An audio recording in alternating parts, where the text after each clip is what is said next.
এ অশোক নবীর ভাইয়েরা তাকে বাপ হত্যা করবে। এ অশোক নবী তাকে দেখছেন তার ভাইদের চোখগুলো মোটা মোটা হয়ে গিয়েছে। ইউসুফ বলে ভাই তোমাদের চেহারা দেখে আমি ভয় ভাই ভাই গো অমন করে তোমরা আমার দিকে তাকায়ও নাও। তাফসীরে পাওয়া যায় ইউসুফ নবীর বাপ যে আপনার ওই যে আপনার বাদী বলে যে বাপ যার একটা মা ছিল, ইয়াকুব নবীর আর একটা বাদীর যে 4টা সন্তান ছিল, তারা তাড়াতাড়ি বাবা ইউসুফের বাপ যে জামাটাকে খুলে ফেললাও। খুলে ফেলার পর ইউসুফ নবী আলাইহিস সালামের শরীরে বাপ যে তারা 4 ভাই প্রথমে কাটাওয়ালা ডাল নিয়ে মারতে শুরু করলাম। হযরত ইউসুফের শরীরে যখন বাপজি মুখের উপরে কাটাওয়ালা ডাল বাপজি সপা করে যখন মেরে দিলাও, কাটাগুলো ভুকে গেল। ইউসুফ নবী কাদার বলে ওগো আমার ভাই।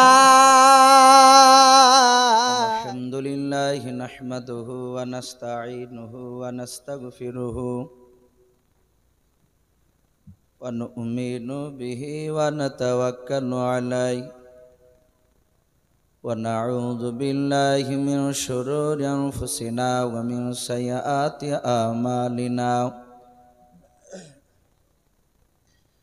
মান ইয়াহদিহিল্লাহু ফালা মুদিল্লা লাহু ওয়া মান ইউদ্লিলহু ফালা হাদিয়া লাহু ওয়া লা নাযীরা লাহু ওয়া লা ওয়াযীরা লাহু ওয়া লা মুশীরা লাহু ওয়া লা নাঈমা লাহু। ওয়া আশহাদু আন লা ইলাহা ইল্লাল্লাহু ওয়াহদাহু লা শারীকা লাহু লা জিদ্দা লাহু ওয়া লা নিদ্দা লাহু ওয়া লা মিসলা লাহু। ওয়া নাশহাদু আন্না সাইয়্যিদানা ওয়া সানাদানা ওয়া হাবিবানা ওয়া হাবিবা রাব্বিনা ওয়া তাবিবানা ওয়া তাবিবা কুলুবানা ওয়া মাওলানা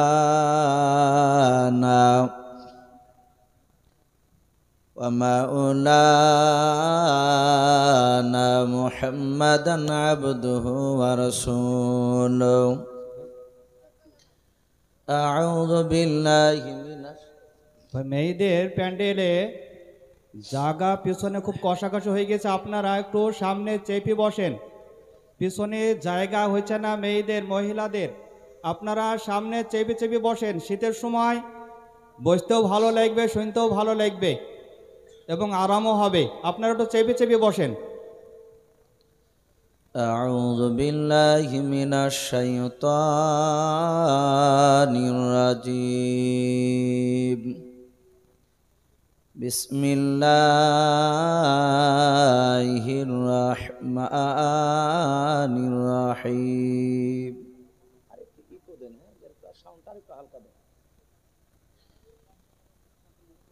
إذ قال يوسف لأبيه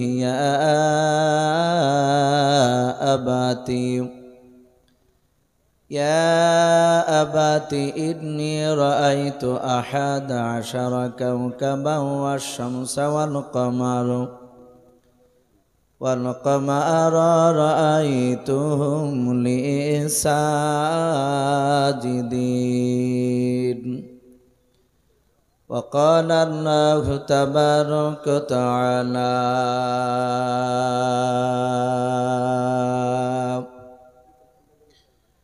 وما أرسلناك إلا رحمة للعالمين. وقال الله تبارك وتعالى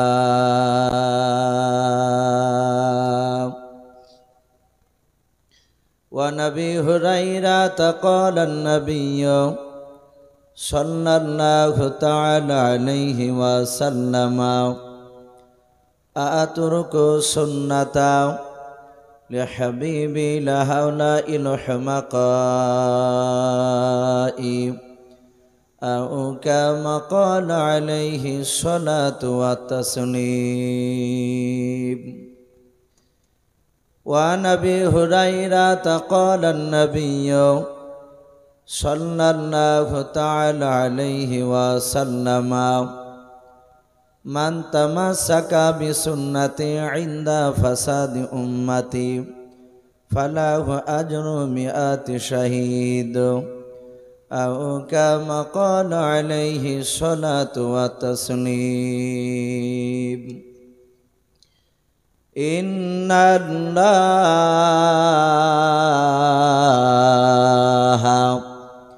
وملائكته يصلون على النبي يا أيها الذين آمنوا صلوا عليه وسلموا تسليما محبت شبه درود برائم پڑھن اللهم صل على محمد وعلى آل محمد كما صليت على إبراهيم وعلى آل إبراهيم إنك حميد مجيد اللهم بارك على محمد وعلى آل محمد كما باركت على إبراهيم وعلى آل إبراهيم إنك حميد مجيد صلى الله تعالى عليه وسلم কে আসনা বলে এই পৃথিবী হলো উজালা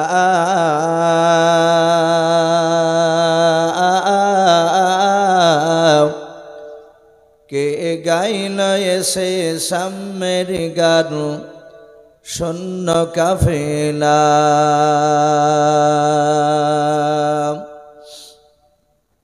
কে আসনা বলে এই পৃথিবী হলো উজালা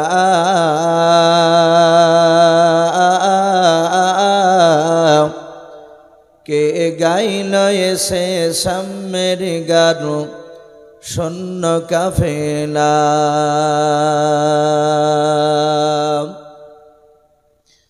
ও হাশমে মাকি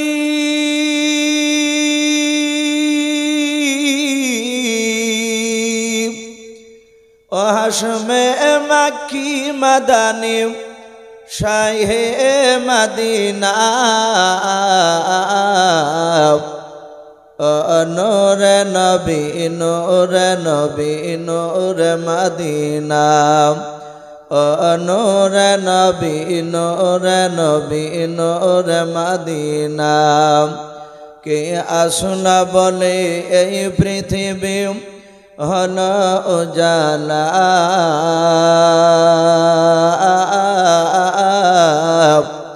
কে গাইল এসে সাম্যের গান শূন্য কাফেলা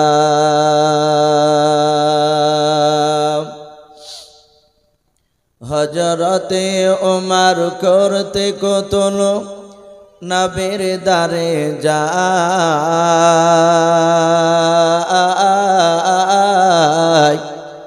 আর নূরানী তার চেহারা দেখে ওমর ফেদা হয়ে যায় একটু মহব্বত বলুন সুবহানাল্লাহ হযরতে ওমর করতে কতল নবীর দারে যায়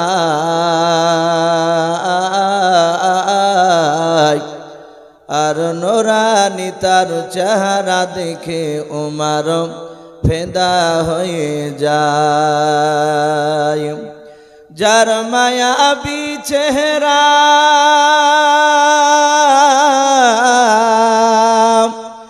যার মায়াবী চেহারা দেখে ওমর হয়ে যায় নবীর দিবানা নূর নবী নূর নবী নূর মদিনা নূর নবী নূর নবী নূর মদিনা কে আসনা বলে এই পৃথিবী হলো উজালা,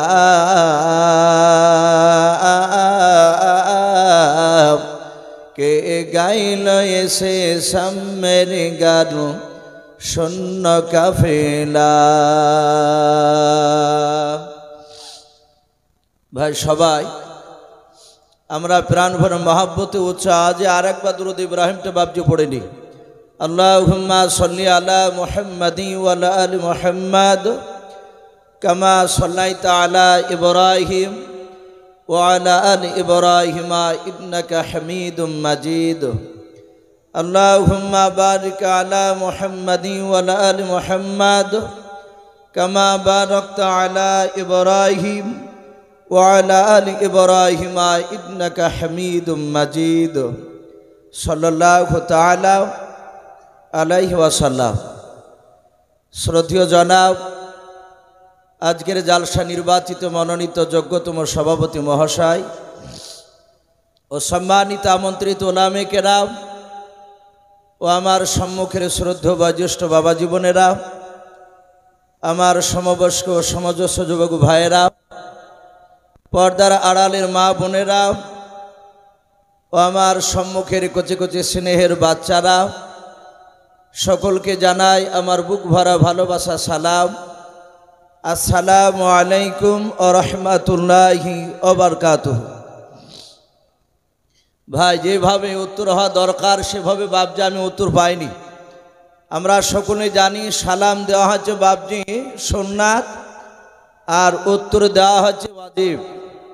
নবীজি বলেছেন সালাম শোনার পর যারা ইচ্ছাকৃত উত্তর দিবে না তাদের আমলনামা থেকে 10টা নেকিকে কেটে 10টা নেকি জায়গায় গুনাহ লিখে দেয়। ভাই, আমরা সকলেই এই তীরমোহনী যে জালসা বাজার পাড়ায় আমরা এসেছি বাবজি সকলে নেকির আশায়, বলুন আল্লাহুম্মা আমিন। এই আশার বাইরে বাবজি কেউ আমরা আসি নাই। তাই যাই হোক, আমি দ্বিতীয়বার সালাম দিব।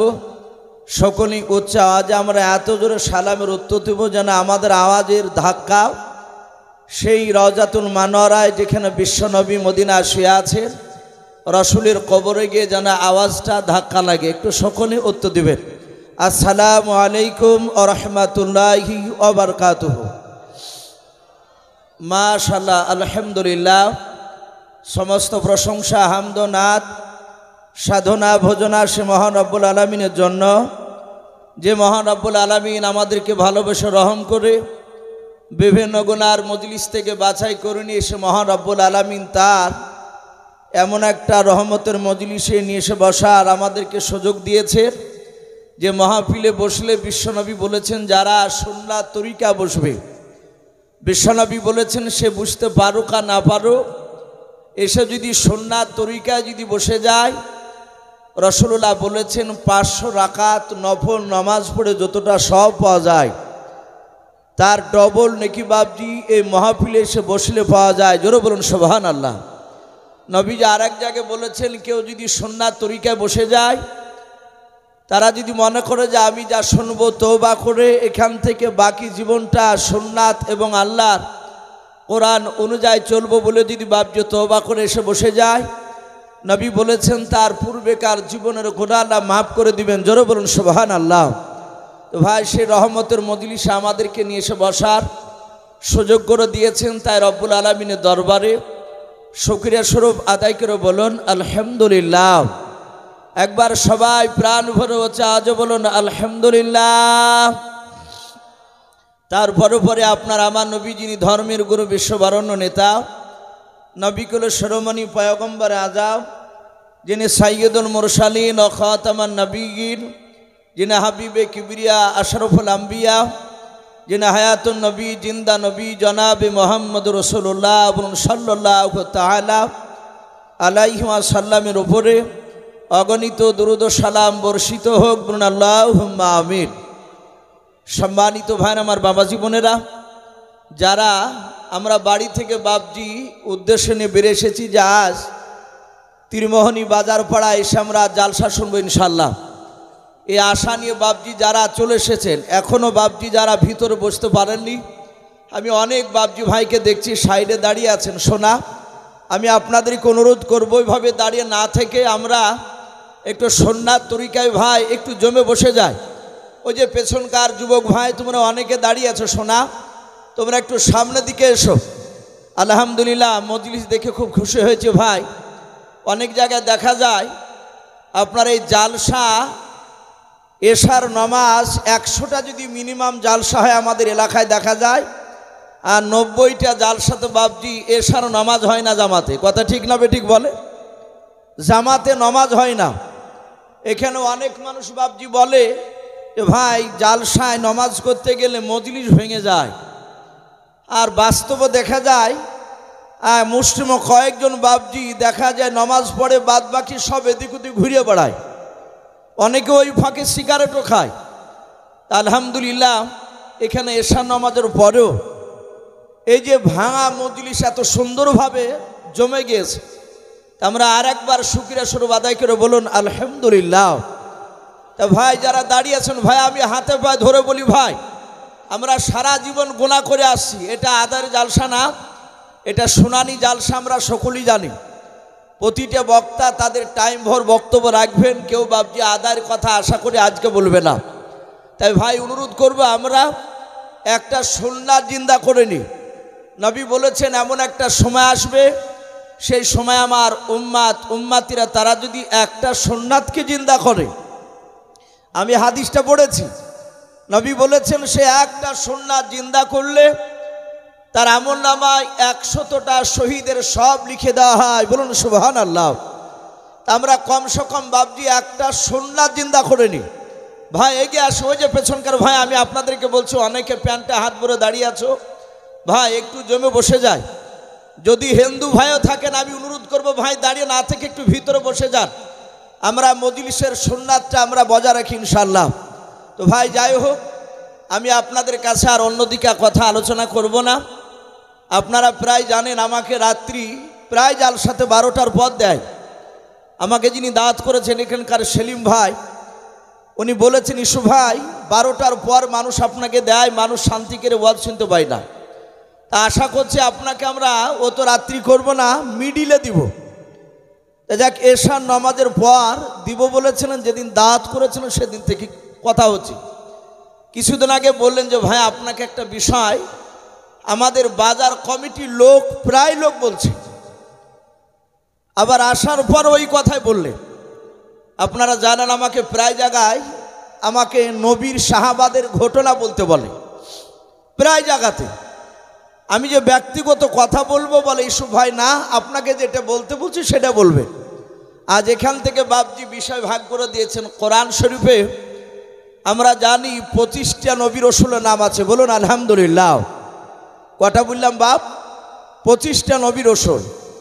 তার মধ্যে থেকে মহান রব্বুল আলামিন রসুল বলছেন এমন একজন নবী, যেই নবীর ঘটনা বাপজি কোরআন শরীফে বিস্তারিত দেওয়া আছে।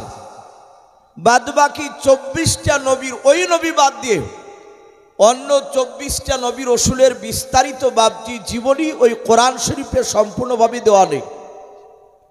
কোন নবীর বাপজি আংশিক চরিত্র বাপজি তুলে ধরা হয়েছে। আশা করি বুঝতে পেরেছেন আমি কোন নবীর কথা বলতে চাইছি। সভাপতি সাহেবকে বারবার করে অনুরোধ করেছেন যেন ইউসুফ ভাইকে ওই ইউসুফ নবী আলাইহিস সালামের যেন কথা বলতে দেওয়া হয়। এই যে গোটা কোরআন শরীফে বাপজি অত বড় একটা লম্বা নবীর ঘটনা, এর পিছনে কারণ নাই ভাই? একটু কথা বলে, অবশ্যই কারণ আছে। ইউসুফ নবী আলাইহিস সালামের বাপজি শোনার পেছনে আপনার কয়েকটা কারণ আছে। তার মধ্যে থেকে বলা হয়েছে আল্লাহ রাব্বুল আলামিন যে ওয়াহু আলা কুল্লি শাইইন কাদির, সেটা বোঝাতে চেয়েছে। মহান রাব্বুল আলামিন শিরিক থেকে বাপজি পাক, শিরিকের কথা বাপজি ওই ইউসুফ নবী আলাইহিস সালামের জীবনীতে এসেছে। পিতামাতার হক সম্পর্কে বাপজি কথা বলা হয়েছে। তো ভাই আমি অন্য ভূমিকার দিকে যাব না, যতটা সময় দিয়েছেন আমাকে, সময় পর্যন্ত যতটা হবে ততটাই বাপজি বলা আর হুকুম করা হয়েছে আমাকে।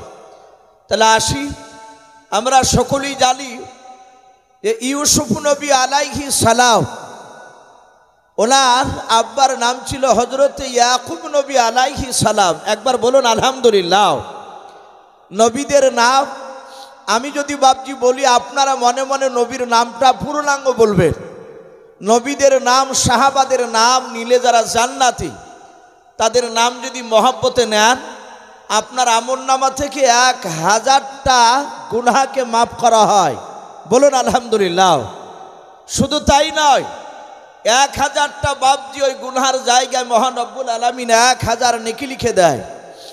নবীদের নাম মহব্বতে যদি বাপজি নেওয়া হয়, তাহলে আমরা শুনলাম হযরত ইয়াকুব নবী আলাইহিস সালাম। এই ইয়াকুব নবী আলাইহিস সালাম তার জীবনীতে বাপজি এসেছে। আমরা অনেকে বাপজি হয়তো ঘটনা খুলে হয়তো বলতে চাইলাম। আমরা বলি যে ইয়াকুব নবী, আমরা সকলেই জানি যে বলি যে দুটো স্ত্রী। হযরত ইয়াকুব নবী আলাইহিস সালামের আপনার দুটো স্ত্রী কথা তাফসীরে পাওয়া যায়, কিন্তু আর একটা বাপজি বিবির কথা বলা হয়েছে। ইউসুফ নবী আলাইহিস সালামের জামানায় বাপজি সেই সময় যাই ছিল বাদীদের সাথে বিবির মতো বাপজি আপনার ব্যবহার করা। বলুন আলহামদুলিল্লাহ। যেমন আমরা সকলেই জানি আপনার আমার রাসূল সাল্লাল্লাহু তাআলা আলাইহি ওয়াসাল্লামের টোটাল বাপজি 11টা স্ত্রী ছিল। এটা আমরা জানি না ভাই, কথা বলে 11টা স্ত্রী। তার মধ্যে বাপজি রাসূল সাল্লাল্লাহু তাআলা আলাইহি ওয়াসাল্লামের বাপজি 9টা ছিল বাপজি বিবাহিতা স্ত্রী, আর 2টো ছিল বাপজি দাসী। দিয়ে টোটাল কটা হলো? 11টা। রসুলের জামানায় বাদীর সাথে ব্যবহার করা বাপজি জায়েজ ছিল। স্ত্রীর সাথে যেরকম ব্যবহার করবে ওই রকম বাপজি সেই সমাজও জায়েজ ছিল। পরে বাপজি সেটা মানসুখ হয়েছে, সেটা নিষিদ্ধ হয়ে গিয়েছে। তো যাই হোক, ইয়াকুব নবী আলাইহিস সালামের যে বাপজি প্রথমকার যে স্ত্রী, তার সন্তান ছিল বাপজি 6টা। বলুন আলহামদুলিল্লাহ। কটা বললাম? 6টা। আর আরেকটা বাদী ছিল ইয়াকুব নবী আলাইহিস সালামের স্ত্রী। ওই বাদীর বাপজি সন্তান ছিল 4টা। তাহলে 6 আর 4 কত হচ্ছে? 10টা। তাহলে হযরতে ইয়াকুব নবী আলাইহিস সালামের এই 2 স্ত্রীর মিলে বাপজি সন্তান ছিল 10টা। আর আরেকটা বাপজি স্ত্রী ছিল সন্তান 2টো, যাকে বিনয়ামিন বলে বাপজি আমরা অনেকে জানি, আমরা বলি বনিয়ামিন। আর আরেকটা ভাই ছিল হযরত ইউসুফ নবী আলাইহিস সালাম। তাহলে ইউসুফ নবীরা বাপজি 1 মায়ের 2 ভাই, আর ইউসুফ নবীর বাপজি 2 মায়ের ছেলে ছিল টোটাল 10টা। এরা টোটাল ভাই ছিল বাপজি আপনার 12টা। হযরতে আমরা জানি ইয়াকুব নবী আলাইহিস সালাম তার 12টা সন্তানের মধ্যে থেকে 11টা সন্তান ইয়াকুব নবী আলাইহিস সালামের কাছে ছিল, আর একটা সন্তান ইয়াকুব নবীর কাছ থেকে অনেক দূরে সরে দিয়েছিলেন আল্লাহ। এরও পিছনে বাপজি কয়েকটা কারণ দেওয়া আছে। তার মধ্যে থেকে একটা কারণ বলা হয়েছে, একটি কিতাবের নাম আপনার বলা হয়েছে হায়াতুস সাহাবা বলে একজন আল্লাহর ওলি, বিখ্যাত ওলামে দেওবন্দের একজন বিখ্যাত বুজুর্গ। উনি ওই কিতাবটিতে বাপজি একটা কারণ তুলে ধরেছেন যে ইয়াকুব নবী আলাইহিস সালাম তার সন্তান ইউসুফ নবীর বয়স ছিল তখন মাত্র 5 কি 6 বছর, একেবারে বাচ্চা। কিতাবে আরও লিখছে ইউসুফ নবী আপনার জামানায় মানুষ বয়স পেত 200-250 বছর। বলুন আলহামদুলিল্লাহ। তাহলে সেই তুলনামূলক ইউসুফ নবীর 4 বছর মানে একেবারে বাচ্চা। ইউসুফ নবী শুয়ে আছে, ইয়াকুব নবী আলাইহিস সালাম উনি রাত্রিবেলায় নফল ইবাদত করছিলেন। বর্তমান কিছু মনে করবেন না ভাই, আমাদের এলাকায় মসজিদে দেখতে পাওয়া যাচ্ছে মুসল্লিকে যারা নামাজ পড়ে, বেশিরভাগ নামাজি মুসল্লিকে দেখা যায় ফরজ পড়ার পরে 3 শ্রেণীর মুসল্লি দেখতে পাওয়া যায় মসজিদে। প্রথম শ্রেণী দেখা যায় কিছু মানুষ তারা ফরজ নামাজ পড়িয়ে আপনার বেরিয়ে সোজা চলে যায়। আমি গত সপ্তাহে আপনার আজকে কি বার হচ্ছে ভাই? রবিবার। গত শুক্রবার তার আগা শুক্রবার আমি দক্ষিণ দিনাজপুরে ছিলাম। গঙ্গারামপুর, যেহেতু ইউটিউব হচ্ছে হয়তো ওখানকার মানুষও বাবজি লাইভে দেখতে পারে। ওখানে একটি জালসাই বাবজি আপনার একটা গ্রামে, গঙ্গারামপুর থেকে প্রায় 7-8 কিলোমিটার ভিতরে, একই স্টেজে বাবজি 3 দিন নবী জীবনী করলাম। একই স্টেজে প্রতিদিন 2.5 ঘন্টা করে বক্তব্য। তো ওখানে বাবজি একদিন জুম্মা পড়েছিল আমার। তা আমি জুম্মা পড়ার পরে দেখলাম মসজিদে প্রায় মোটামুটি মুসল্লি 200-র কাছাকাছি হবে, বড় মসজিদ। নমাজ যাহাতে ইমাম সাহেব বাবজি সালাম ফেরা হয়ে গেল, দেখলাম গোটা 4 লোক বসে আছে। ইমাম, আমি একজন মৌলানা, আর গোটা 3-4 লোক মুসল্লি। বাদ বাকি সব হুড় করে বেড়ে টুপিটাকে মাথা থেকে বের করে পকেটে ভরে চলে গেল। আমি যেহেতু মুসাফির আছে ওখানে, আমি ইমাম সাহেবকে বললাম, ভাই ওনারা চলে যাচ্ছে কেন? বলে ওনারা আর নামাজ পড়ে না, ফরজ নামাজ পড়েই চলে যায়। আমি আশ্চর্য হয়ে গেলাম। তাহলে মুসল্লি 3 রকমের দেখা যায়, কিছু মনে করবেন না ভাই। এক শ্রেণী ফরজ নামাজ পড়ে আমাদের এলাকারও দেখা যায় কিছু মুসল্লি বেড়ে চলে যায়, সুন্নাত নফল তো পড়ে না, সুন্নাতও পড়ে না। আর এক কোয়ালিটি মুসল্লি দেখা যাচ্ছে তারা ফরজ পড়ে, সুন্নাত পড়ে, নফলটার পড়ে না। আর কিছু কয়েকটা লোকে দেখা যায় তারা বাবজি নফল পড়ে তারা বাড়ায় আর বলে যে মানুষ আর নফল পড়ছে না। যারা পড়ে না তাদের কাছে বলবে ভাই নফলের অত গুরুত্ব নাই, ওটা ব্যক্তিগত ব্যাপার, অ্যাডিশনাল সাবজেক্ট ওটা। এখন তো প্রায় মানুষ জেনারেল শিক্ষিত, কোনটা কম্পালসারি কোনটা অ্যাডিশনাল এগুলো বাবজি সব প্রায় ছেলে জানে। অনেকে বাবজি এ সাধারণ মানুষকে চেনা মুশকিল, সে জীবনে কলম ধরতেও জানে না, অথচ ইংলিশে গালি দিচ্ছে ডিমন, শয়তান তাই বলছে তাকে। তো যাকে ডিমন বলছে, ভাই এ কি বললো? তো বলছে ভাই বুঝতে পারেননি? বলে না, বলে আপনাকে শয়তান বললো ইংরেজিতে, অথচ স্কুলে ধাপিতে সে যায়নি। মানুষ আর চিনা যাচ্ছে না ভাই এখন। তা আমি বলছিলাম নফল এবাদত ইয়াকুব নবী আলাইহিস সালাম করছিলেন। আমি এর মাঝে আর একটা কথা বলি ভাই, বর্তমান আমাদের ইমান দুর্বল না পাকা? একটু জোরে বলুন তো ভাই, একটু সবাই বলে। আমাদের ইমান এখন দুর্বল। এখন ফরজ, সুন্নাত, ওয়াজিব, তার সাথে সাথে বাবজি নফলও গুরুত্ব দেওয়া দরকার। যত ওলিয়া উলিয়াদের জীবনী বাবজি পড়েছি, সাহাবাদের জীবনী পড়েছি, তারা 5 ওয়াক্ত ফরজ সুন্নাত পড়ার, ওয়াজিব পড়ার সাথে সাথে সারা রাত নফল সিদে ইবাদত করেছেন। বলুন আলহামদুলিল্লাহ। তবে আল্লাহর কাছে বাবজি তারা দামি হতে পেরেছে। তো ভাই যাই হোক, ওদিকে যাচ্ছি না। তা আমি বলছিলাম ইয়াকুব নবী আলাইহিস সালাম তিনি নফল ইবাদত করছিলেন রাত্রিবেলায়। তখন তার 5 ওয়াক্ত নামাজ ফরজ ছিল না, উনি নামাজে দাঁড়িয়ে আছে। আর ইউসুফ আলাইহিস সালাম 5 থেকে 6 বছরের বাচ্চা। কোন রাবি বলেছেন যে আপনার 4 থেকে 5 বছর ছিল। হঠাৎ করে দেখলেন ইউসুফ নবী আলাইহিস সালাম উনি নাকে জোরে আওয়াজ করতে লাগলেন। অনেক মানুষ দেখেন জোরে জোরে নাকে শব্দ করে, আমরা অনেকে নাক দিকে ঘুমায় বলে, আবার বলে এই মোষের মতো নাক ডাকছিস কেন, এরকমই বলি আমরা অনেকে। ইউসুফ নবী নাকে শব্দ করছিলেন। ইয়াকুব নবী আলাইহিস সালাম উনি নামাজের মধ্যে থেকে হঠাৎ করে ওনার সন্তানের দিকে বাবজি ধ্যান চলে গেল। উনি তাকাতে শুরু করলে, উনি চিন্তা করছেন আমার ইউসুফের হলো কি, উনি হঠাৎ করে আওয়াজ করলেন কেন? ভাইরা আমার, বাবা জীবনেরাও, ইউসুফ নবী আলাইহিস সালাম মিনিট 5 মতো বাবজি আওয়াজ করলেন না কেউ। আবার কিছুক্ষণ পর আওয়াজটা বন্ধ হয়ে গেল। হযরত ইয়াকুব নবী আলাইহিস সালাম তিনি আবার আল্লাহর ধ্যানে পড়ে গেলেন। আবার কিছুক্ষণ পর হযরত ইউসুফ নবী আলাইহিস সালাম উনি নাকে বাবজি আওয়াজ করতে লাগলেন। হযরত ইয়াকুব নবী আলাইহিস সালাম সালাম তো কোনো ফেরান নাই।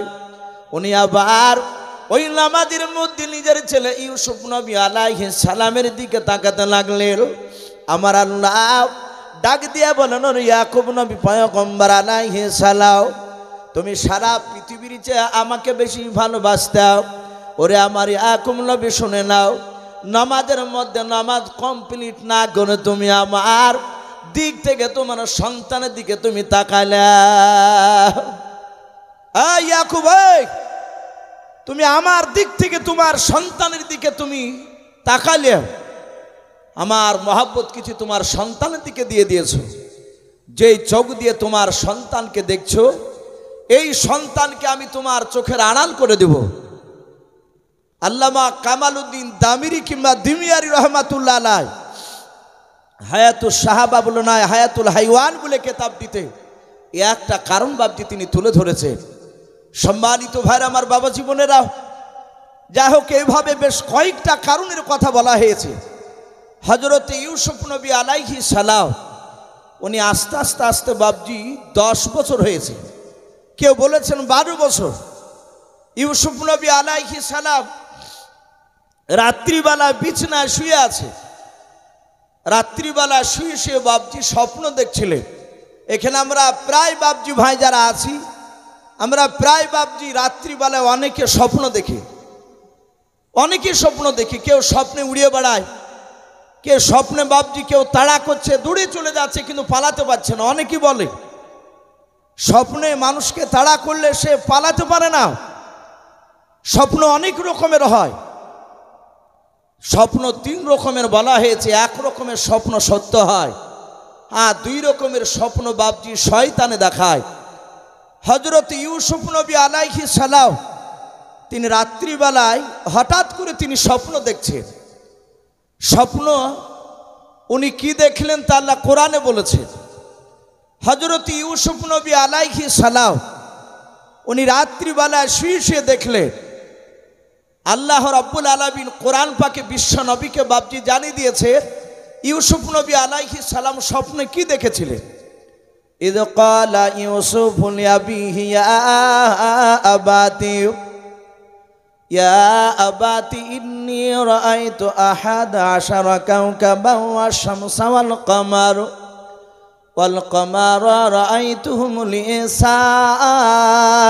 সাজিদিন। ইউসুফ নবী আলাইহিস সালাম উনি স্বপ্নের মাধ্যমে দেখলেন, বাবা, আসমানে কোটি কোটি তারকার মধ্যে থেকে মাত্র 11টা তারকা এবং চাঁদ সূর্য আসমান থেকে এসে তারা ইউসুফ নবী আলাইহিস সালামের পায়ের তলে তারা সিজদায় লুটিয়ে পড়ল। বলুন সুবহানাল্লাহ। হযরত ইউসুফ নবী আলাইহিস সালামের স্বপ্ন ভেঙে গেল। উনি ভেঙে যাওয়ার পরে উনি ঘরে বাবজি শুয়ে চিন্তা করছেন, স্বপ্ন দেখলাম ওই কোটি কোটি তারকার মধ্যে থেকে মাত্র 11টা তারাও কেন এসে আমার পায়ের নিচে, আর সূর্য চাঁদও এসে আমার পায়ের নিচে কেন তারা সিজদা করলো।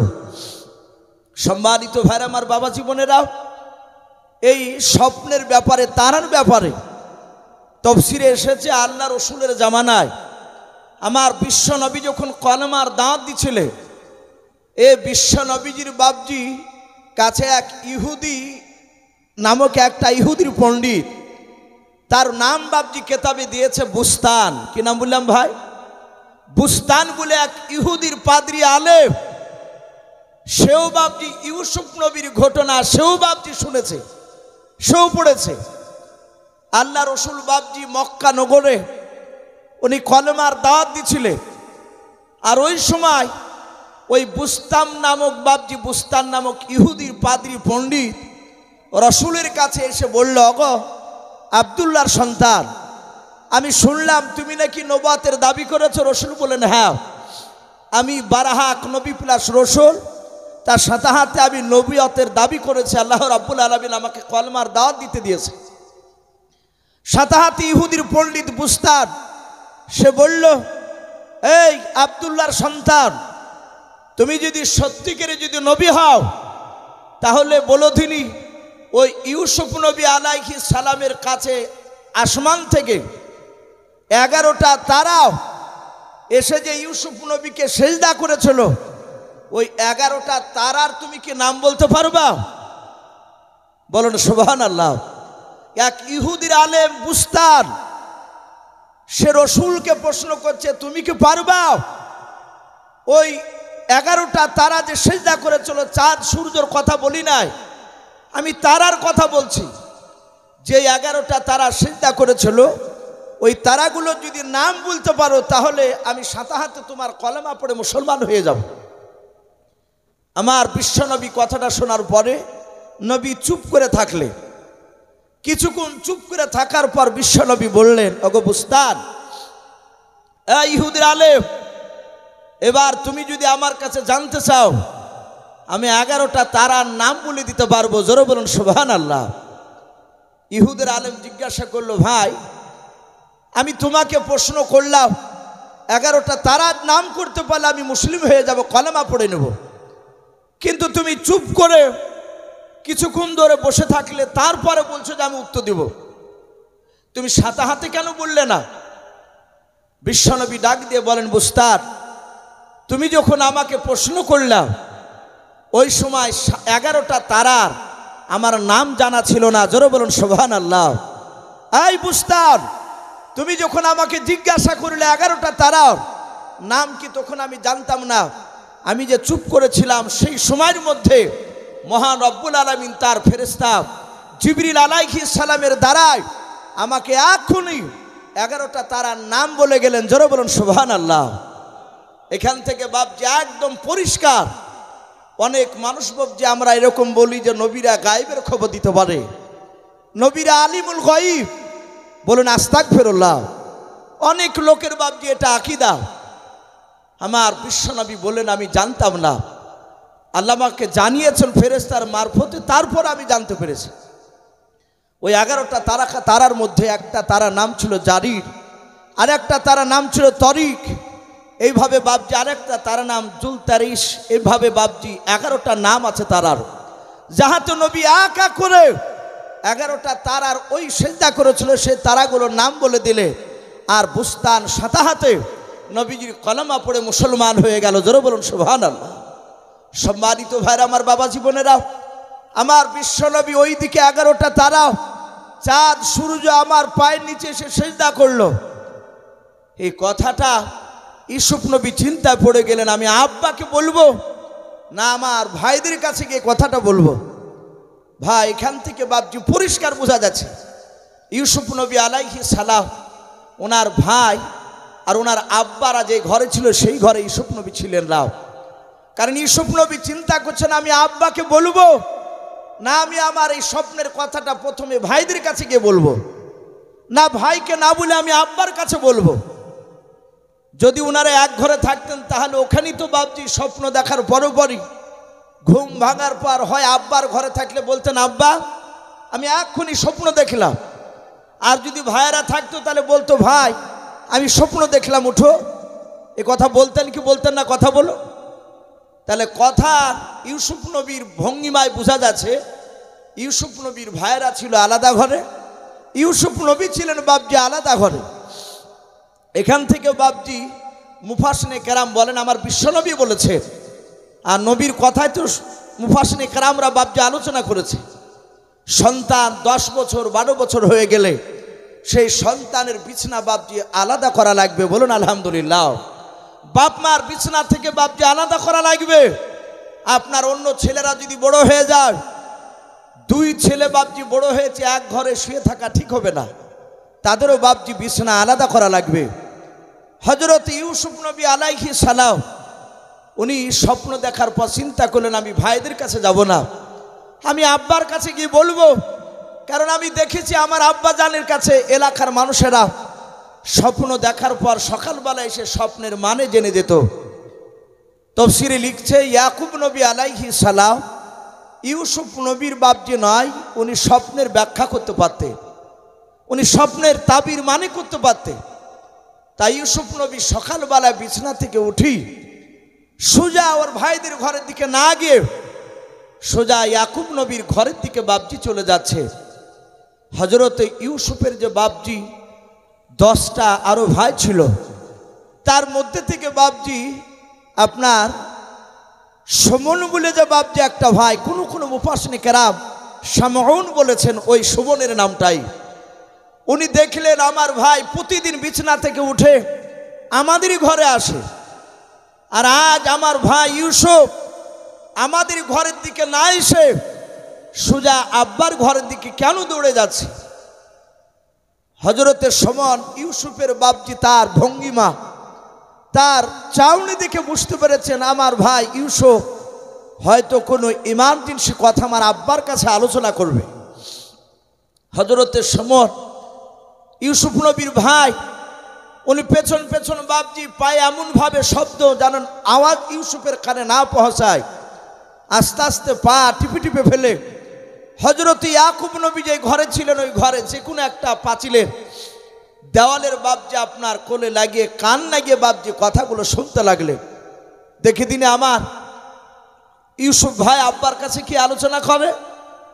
হযরত ইউসুফ নবী ঘরের দরজায় প্রবেশ করার পরই ইয়াকুব নবী বলেন, ওগো বাবা ইউসুফ, কি ব্যাপার তুমি আমার এই ঘরে আসলে কেন বলো। হযরত ইউসুফ নবী বলেন, আব্বা আমি রাত্রিবেলায় অতি আশ্চর্য একটা স্বপ্ন দেখেছি।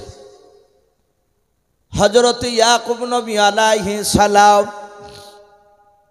ডাক দিয়ে বলেছিল, রে আমার বাবা ইউসুফ, বলো তুমি এমন কি স্বপ্ন দেখেছো, তাড়াতাড়ি তুমি বলে দাও। ইউসুফ নবী আলাইহিস সালাম তিনি বলেন, আব্বা আমি স্বপ্ন দেখলাম ওই আসমানে কোটি কোটি তারকার মধ্যে থেকে মাত্র 11টা তারকা এবং চাঁদ সূর্য তারা আসমান থেকে নেমে এসে আমার পায়ের নিচে তারা সিজদা করলাম। হযরত ইয়াকুব নবী আলাইহিস সালাম ইউসুফ নবী আলাইহিস সালামের বাপ যে স্বপ্ন শোনার পর ইয়াকুব নবী আলাইহিস সালাম তিনি মুচকে মুচকে হাসতেছেন। ইউসুফ নবী আলাইহিস সালাম বলেন, আব্বা আপনি স্বপ্নের তাবিরটা মানেটা করে দেন, স্বপ্নের তাবির করে দেন। ইয়াকুব নবী আলাইহিস সালাম বলেন, বাবা আমি স্বপ্নের ব্যাখ্যা করে দিব রে বাবা, দেখো ঘরের বাইরে কাউকে দেখতে পাওয়া যায় কিনা। হযরত ইউসুফ আলাইহিস সালাম পেছন ঘুরে বাপজি ঘরের বাইরে বেরিয়ে ডান দিকে বাম দিকে বাপজি তাকালে, ছোট ছেলে অত গুরুত্ব দিলেন না, এসে বলেন, আব্বা কাউকে তো দেখা যাচ্ছে না। বলে কাউকে দেখা যাচ্ছে না, বলে না আব্বা আপনি বলুন এই স্বপ্নের মানেটা একটু করে দেন।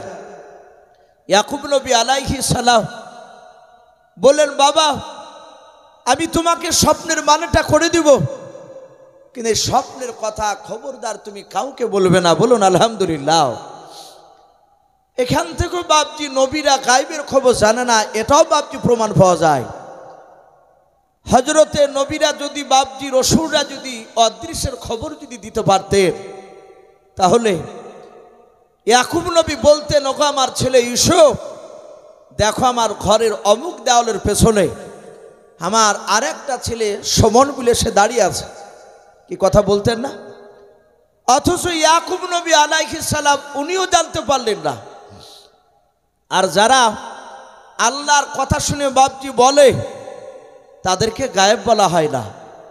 এই যে আমি আপনাদের কাছে আলোচনা করছি ভাই, এমন কিছু কথা আমি যেটা আপনাদের সামনে আলোচনা করছি আপনারা হয়তো কারো মুখে শোনেন নাই, তাহলে এটাও তো বাপজি তাহলে গায়েব আপনাকে ভাবতে হবে, তাহলে আপনাদের বিশ্বাস করতে হবে তাহলে ইউসুফও মনে হয় গায়েবের খবর জানে। বলুন আস্তাগফিরুল্লাহ। কারণ আমি তো গায়েবের খবর জানি না, আমিও তো বাপজি একজনের কাছ থেকে জেনে বলছি। অনুরূপভাবে আমার নবীরাও আল্লাহর কাছ থেকে জেনে বাপজি ওই অদৃশ্যের কথাগুলো বলতেন। বলুন আলহামদুলিল্লাহ। ওটাকে আলিমুল গায়ব বলে না। হযরত ইয়াকুব নবী আলাইহিস সালাম উনি ওই জায়গাতে বাপজি দাঁড়িয়ে বললেন, ক্বালা ইয়া বুনাইয়া, ওগো আমার কলিজার টুকরা সন্তান শুনে নাও, লা তাকসুস রুয়াকাও, খবরদার তোমার স্বপ্নের কথা কারোর সামনে আলোচনা করবা না, বলবা নাও। আলা ইখওয়াতিকাও, এমনকি তোমার ভাইদের সামনে আলোচনা করবা নাও। হযরত ইউসুফ নবী আলাইহিস সালাম সঙ্গে সঙ্গে বাপজি কথাটাকে কাজ করে ডাক দিয়ে বলেন, আব্বা আপনি বলেন আলা ইখওয়াতিকাও, খবরদার ইউসুফ বেটা শুনে নাও, তোমার তোমার ভাই এ ভাইদের সামনে আলোচনা করবা নাও।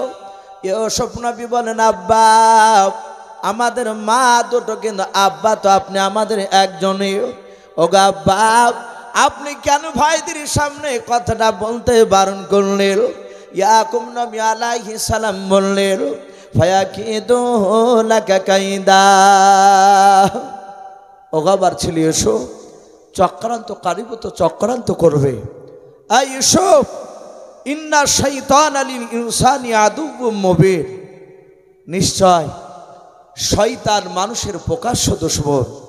ওগাবার ছেলে এসো, খবরদার তোমার ভাইদের সামনে স্বপ্নের কথা বলবা না। ইউসুফ বলেন, আব্বা আমি বলবো না, কিন্তু 11টা তারা, চাঁদ, সূর্য আমার পায়ের নিচে সেজদা করার কারণটা কি একটু খুলে বলুন। ইয়াকুব নবী আলাইহিস সালাম বললেন, বাবা তোমরা টোটাল ভাই কটা? বলে আমরা টোটাল ভাই হচ্ছে 12টা। ইউসুফ তোমাকে বাদ দিলে কটা থাকে? বলে আমাকে বাদ দিলে 11টা। বলে আসমান থেকে তারা কটা এসেছিল? বলে 11টা। এসো, 11টা তারা মানে 11টা তোমার ভাইয়েরা তোমার আনুগত্য স্বীকার করবে। বলুন সুবহানাল্লাহ। ইউসুফ নবী বলেন, আব্বা তাহলে চাঁদ সূর্য ওরা আসলো, এসে সেজদা করলো, ওর কারণটা কি? ইউসুফ নবীর কথা শুনে ইয়াকুব নবী মুচকে মুচকে হাসছেন আর বলছেন, বাবা চাঁদ হচ্ছে তোমার মা আর সূর্য হচ্ছে আমি তোমার আব্বা। ওগো আমার ছেলে ইউসুফ, এমন একটা সময় হবে সেই দিনও তোমার আব্বা মা তোমার কথা অনুযায়ী চলতে বাধ্য হবে। বলুন আলহামদুলিল্লাহ। ইউসুফ নবী হাসছেন আর বলেন, আব্বা আমার ভাইয়েরা এবং আপনি আমার মা আমার কথা অনুযায়ী কেন চলবে? ইয়াকুব নবী বললেন, তোমার স্বপ্নের ব্যাখ্যায় পাওয়া যাচ্ছে মহান রব্বুল আলামিন তোমাকে সব ভাইদের চেয়ে উচ্চ সম্মানের অধিকারী করবেন। জোরে বলুন আলহামদুলিল্লাহ। এই উচ্চ সম্মানের অধিকারী এই মানুষদের মধ্যে থেকে একমাত্র বাপ যে আল্লাহর পরে নবী রাসূলরা। বলুন আলহামদুলিল্লাহ। নবী রাসূলের ওপর দিয়ে বাপ যে আর পৃথিবীর কোনো মানুষের দাম আছে, মর্যাদা আছে? কথা বলে। হযরত ইউসুফ নবী আলাইহিস সালাম বলেন, আব্বা আমি কাউকে বলবো না। ইউসুফ নবী ঘর থেকে বেরোনোর আগে তার ভাই সুমুল বাপজি অন্য সাইড হয়ে গেল, যেন ইউসুফ বুঝতেও যেন না পারে। ইউসুফ নবী আলাইহিস সালাম ওনার ভাইদের সাথে বাপজি দেখা করে উনি চলে গেলেন অন্য জায়গায়। সেই ফাঁকে বাপজি ইউসুফের সুমুল বলে ভাইটা, তার বড় ভাই বাপজি একটা ভাই, কেউ বলেছেন ইয়াহুদ বড় ভাই ছিল, আবার কেউ বলেছে রুবেল বলে উনিও বড় ভাই ছিলেন। বেশিরভাগ জমহুর ওলামা তারা ইয়াহুদকে বড় বলেছে, আবার কিছু ওলামা বলেছে না ইয়াহুদ নয়, রুবেল ছিলেন বড় ভাই। যাই হোক, রুবেল কিংবা ইয়াহুদ এই দুই ভাইয়ের মধ্যে যেই ভাইটা বড় ভাই তাকে ইউসুফ ডেকে বললেন, ওগো আমার ভাইয়েরা, ও বড় ভাই, আমরা যে এক মায়ের 10টা ভাই একত্রিত হও। বলে কেন? বলে খুব গুরুত্বপূর্ণ কথা আলোচনা হবে। ইউসুফের বড় ভাই বাপজি তার ভাইদেরকে ডাক দিল, একত্রিত হলো। সুমন বলল, ভাই এখানে দেখো তুমি ইউসুফের ভাই ছোট ভাই বনিয়ামিন আছে কিনা? ওরা ইদিক উদিক তাকাতে কি করে বলল, ভাই কেউ নেই। হযরত ইউসুফ নবী আলাইহিস সালাম তার আরেকটা ভাই বলল, এখানে বনিয়ামিন বসে, ইউসুফের ছোট ভাই। সুমন বলল, ভাই ওকে রাখা হবে না, ওকে উঠিয়ে দাও, তারপরে আলোচনা করব। ইউসুফ যদি ছোট হয় তার চেয়ে বাপজি প্রায় 3 বছরে আরো ছোট ইউসুফের ছোট ভাই বনিয়ামিন ওনার হাতখানা ধরে বলল, ভাই একটু চলে যাও, আমরা একটু কিছু কথা আলোচনা করব। উনি এর কথাটা গুরুত্ব দিলেন, একেবারে বাচ্চা। ইউসুফের বড় ভাই ডাক দিয়ে বলল, সুমন ভাই এমন কি গুরুত্বপূর্ণ কথা একটু খুলে বলো। ডাক দিয়ে বলল, আজ আমাদের ভাই ইউসুফ বিছানা থেকে উঠে আমাদের ঘরে আসে নাই।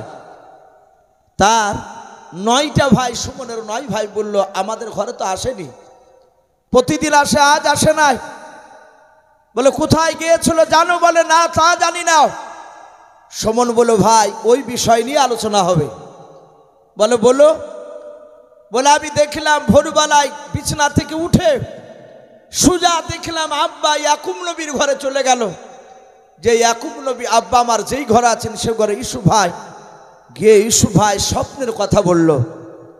স্বপ্নের মানের কথাটা বাপজি যখন ওনাদের সামনে আলোচনা করলেন, ইউসুফের বড় ভাই উনি হাসতে হাসতে বললেন, ওগো সুমন ভাই, যদি আমাদের ইউসুফ ভাই উচ্চ সম্মানের অধিকারী হয় এটা তো আমাদের সৌভাগ্যের বিষয়, বলুন আলহামদুলিল্লাহ। এটা তো আমাদের গর্বের বিষয়। সুমন বললে, কেন? বলো, ভাই আমাদের আব্বা একটা কিন্তু মা দুটো হতে পারে, বাপ তো একটাই। সুমন বলল, ভাই ইউসুফরা সংখ্যায় কম, আমরা সংখ্যায় বেশি। বড় ভাই শুনে নাও, আমাদের মধ্যে এতগুলো ভাই থাকার পরও ওই উচ্চ সম্মানের অধিকারী হতে পারবো না, ওরা সংখ্যায় কম, ওরাই হয়ে যাবে। ভাই শুনে নাও, আমরা আর একটা দেখেছি এলাকায় প্রতিটা মানুষ আমাদের ছোট ভাই ইউসুফের প্রশংসা করে, আর আমাদের 10টা ভাইয়ের মধ্যে যে কোনো একটা ভাইয়ের বিরুদ্ধে প্রতিদিন আমার আব্বার কাছে বিচার নিয়ে যায়। আমাদেরকে মানুষ তো ভালোবাসে না। এই মহাব্বত কার তরফ থেকে হয় একটু কথা বলেন ভাই, আরো জোরে বলেন। আল্লাহর তরফ থেকে। আল্লাহ যখন কাউকে ভালোবাসেন, বিশ্বনবী বলেন, আল্লাহ রাব্বুল আলামিন ফেরেশতা জিবরিলকে ডাকে, ডাকার পর আল্লাহ বলেন, ওগো জিবরিল ফেরেশতা, আমি দুনিয়ার অমুক বান্দাকে আমি ভালোবাসি। ধরুন এই যে বসে আছেন কারি আব্দুল মাজিদ সাহেব, আপনাদের এলাকার খুব সম্মানীয় ব্যক্তি উনি, যেহেতু একটা মাদ্রাসা চালাচ্ছে। হয়তো আল্লাহ ডেকে বলবেন, জিবরিল বলো, আমি আব্দুল মাজিদ সাহেবকে আমি আল্লাহ ভালোবাসি। তুমি আসমানে ফেরেশতাকে বলে দাও, সব ফেরেশতা যেন আব্দুল মাজিদকে ভালোবাসে, বলুন আলহামদুলিল্লাহ। তখন জিবরিল আলাইহিস সালাম আসমানে বলে দেয়, আর যখনই আসমানে বলে দেয় অটোমেটিক বাপজি ফেরেশতার আসর পৃথিবীর মানুষের মধ্যে পড়ে যায়। তখন পৃথিবীর মানুষ, এক শ্রেণীর মানুষ তার বিরোধিতা করে বাপজি তার চুল পরিমাণ সম্মান কমাতে পারে না। পারে কথা বলে? আপনি আমি বিরোধিতা করলে যায় আসে না, দেখা যায় শত শত লোক তার ভক্ত হয়ে যায়, অথচ আমরা বলি যে ওই লোকটাকে দেখলো কি রে, সবাই ওই ব্যক্তির জন্য কেন পাগল, এরকম বলে না অনেক সময়তে। এই মহাব্বত আল্লাহর তরফ থেকে হয়। হযরত ইউসুফের ভাইয়েরা বলে, আমাদের যে কোনো ভাই, গ্রামের যে কোনো লোক আমাদের ভাইদের বিরুদ্ধে আব্বার কাছে বিচার আসে, সবচেয়ে বড় কথা কি জানো ভাই, আব্বাকে দেখেছি সব ভাইদের চেয়ে আমাদের ছোট ভাই ইউসুফকে বেশি ভালোবাসে। ওগো আমার ভাইয়েরা, আমরা যদি ইউসুফ ভাইকে উকতুলু ইউসুফা, তারা বলেছিল আমরা যদি ইউসুফকে যদি জবাই করে দিতে পারি, আবিতরাহু আরজা ইয়াকুলু লাকুম আজহু আবিকু ওয়া তাকুনু মিন বাদিহি কওমান সালিহিন। তারা ডাক দিয়ে বলেছিল, আমরা আমাদের ভাই ইউসুফকে যদি জবাই করে দিতে পারি, তাহলে ইউসুফ ভাইয়ের ওপরে যে মহাব্বতটা, আশা করি ইউসুফ ভাইকে আর দেখতে পাবে না। তখন আমার আব্বা ইউসুফ ভাইয়ের পরে আমাদেরকে মহাব্বত করবে, বলুন আলহামদুলিল্লাহ। এই কথার উপর বাপজি তার 9টা ভাই বাপজি রাজি হয়ে গেল। তার ভাইয়েরা একত্রিত হয়ে বলল, ভাই ইউসুফ ভাইকে জবাই করবা? বলে হ্যাঁ। বড় ভাই বলল, ভাই ইউসুফকে মারা যতটা মুখে বলা সহজ, বাস্তবে পরিণত করা অত সহজ নয়। বলে কেন?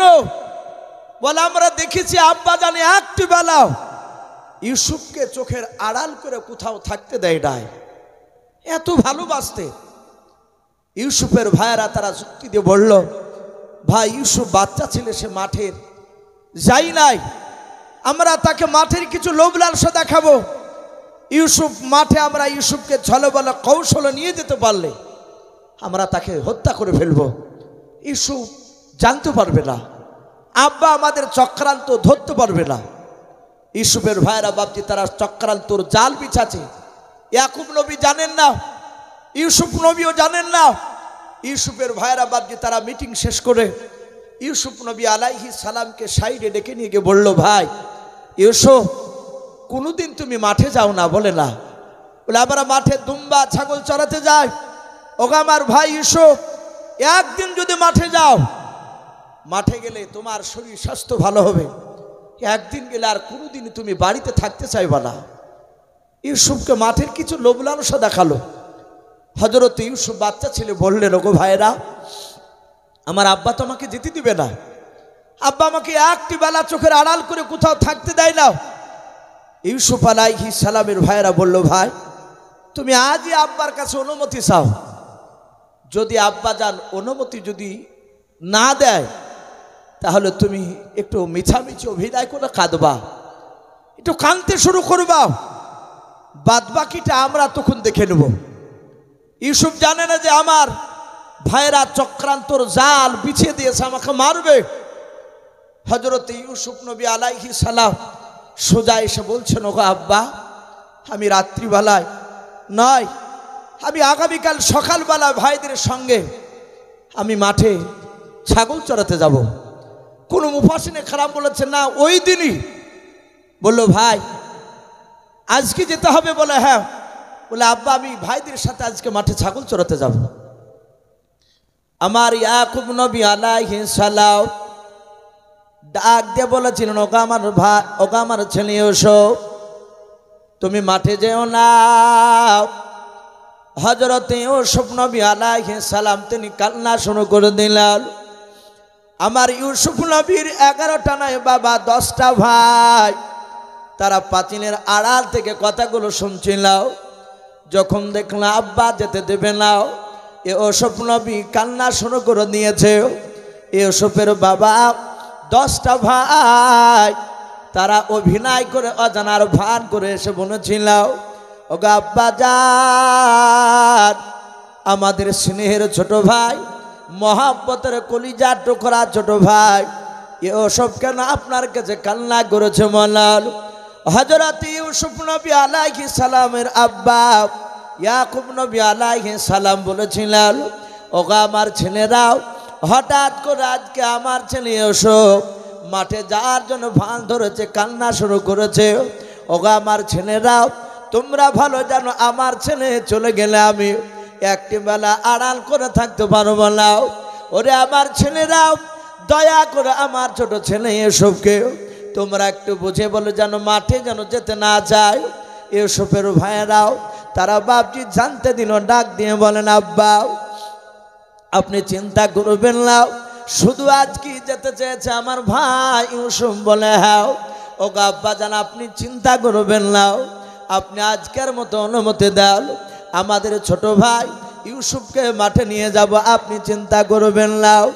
হযরত ইয়াকুব নবী আলাইহিস সালাম ডাক দিয়ে বলেছিল, বাবা আমার ছেলে ইউসুফকে যদি মাঠে নিয়ে যাও, আমার ছেলে রৌদ্রে থাকতে পারে না, কষ্ট হবে, আমার ছেলেকে রৌদ্র লাগবে। ইয়াকুব নবী আলাইহিস সালামের ছেলেরাও তারা 10 জনায় বলেছিল, আব্বা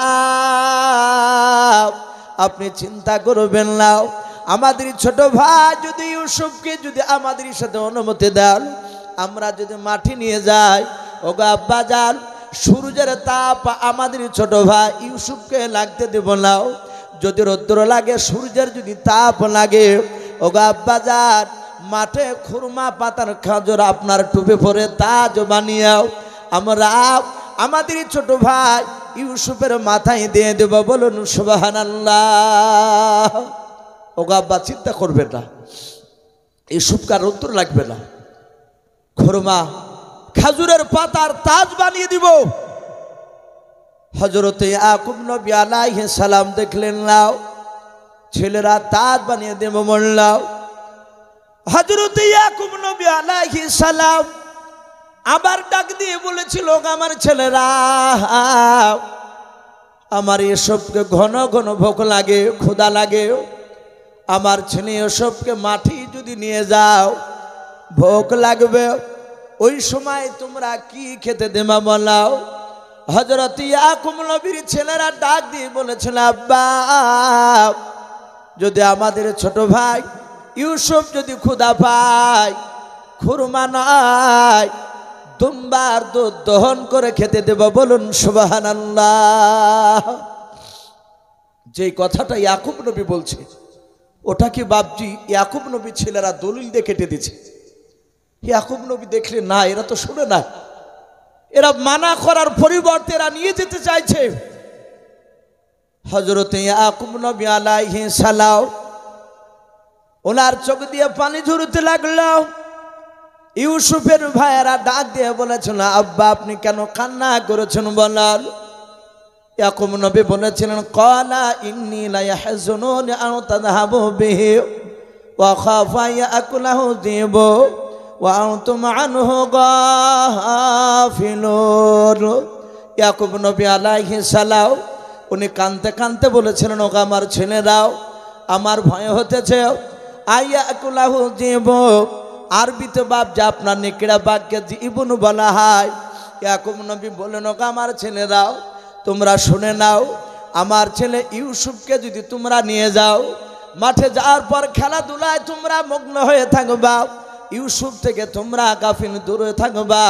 আর ওই সময় শুনে নাও, ওই জঙ্গলের নেকড়া বাঘ এসে আমার ছেলে ইউসুফকে খেয়ে নেবে।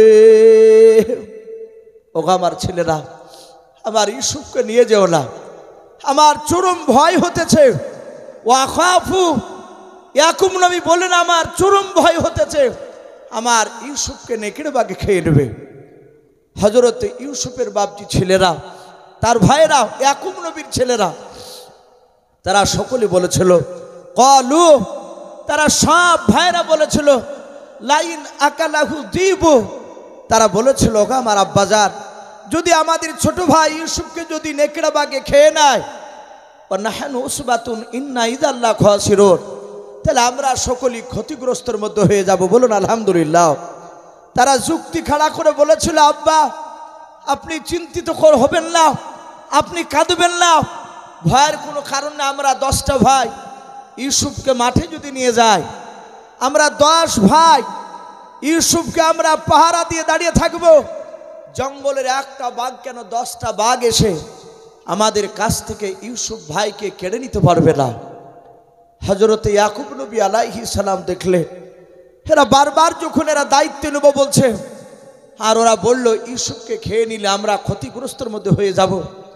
ইয়াকুব নবী আলাইহিস সালাম লাস্টে বলে বলল, ওগো আমার ছেলেরা, আমার ভয় হতেছে, নেকড়ে বাঘে খেয়ে নেবে, কিন্তু তোমরা সাবধান, আমার ইউসুফকে নিয়ে যাও, কিন্তু ইউসুফ নবীকে তোমরা একটু ভালো করে লক্ষ্য রাখবা। সম্মানিত ভাইরা, আমার বাবা জীবনেরা, হযরত ইয়াকুব নবী আলাইহিস সালাম শুধু অনুমতি দিয়েছে, বাবা নিয়ে যাও, যাহাতে নিয়ে যাওয়ার হুকুম দিয়েছে। সাথে হাতে ইউসুফ নবীর বড় ভাই ইউসুফ নবী আলাইহিস সালামের হাত ওখানা ধরে বাবা কোলে তুলে নিলাও। হযরত ইউসুফ নবীকে বাপজি তুলে নিয়ে তারা চুমা খেতে শুরু করে দিল, তারা মহব্বত করতে দেখাতে লাগলো, আর আস্থা দিয়ে বাপজি হাঁটতে শুরু করলাও। ইউসুফের বাপজি আপনার দ্বিতীয় ভাইটা সমন বলে ভাইটা বড় ভাইয়ের কাছ থেকে বাপজি মহব্বতে বাপজি কেড়ে নিলাও, উনিও চুমা দিতে লাগলেন। 3 নাম্বার ভাইটা উনিও নিয়ে নিলেন, আর মহব্বত করতে করতে বাপজি তারা নিয়ে যাচ্ছে। ইয়াকুব নবী আলাইহিস সালাম ঘর থেকে বের বাপজি দরজার কাছে দাঁড়িয়েও রাস্তার দিকে বাপজি দেখতে লাগলেন যে মাঠে রাস্তার দিকে বাপজি চলতে শুরু করলো তার ছেলেরাও। ইউসুফের ভাইদের বাপজি স্নেহ করা দেখে, মহব্বত করা দেখে ইউসুফ নবীর আব্বা ইয়াকুব নবী আলাইহিস সালাম উনি মুচকে মুচকে হাসছেন আর বলছেন, আল্লাহ আমার ছেলেরা যেভাবে ইউসুফকে লক্ষ্য রাখছে, যেভাবে আমার ইউসুফকে ভালোবাসছে, আমার মনে হয় জঙ্গলের একটা বাঘ কেন 50টা বাঘ এসে আমার ইউসুফ ছেলেকে খেতে পারবে না। ওরা হযরত ইউসুফ নবী আলাইহিস সালামকে চুমা দিতে দিতে দিতে দিতে দিতে দিতে বাবা একেবারে বাপজি তারা জঙ্গলে প্রবেশ করলাম। ইয়াকুব নবী আলাইহিস সালামের বাপজি চোখের আড়াল হয়ে গেল।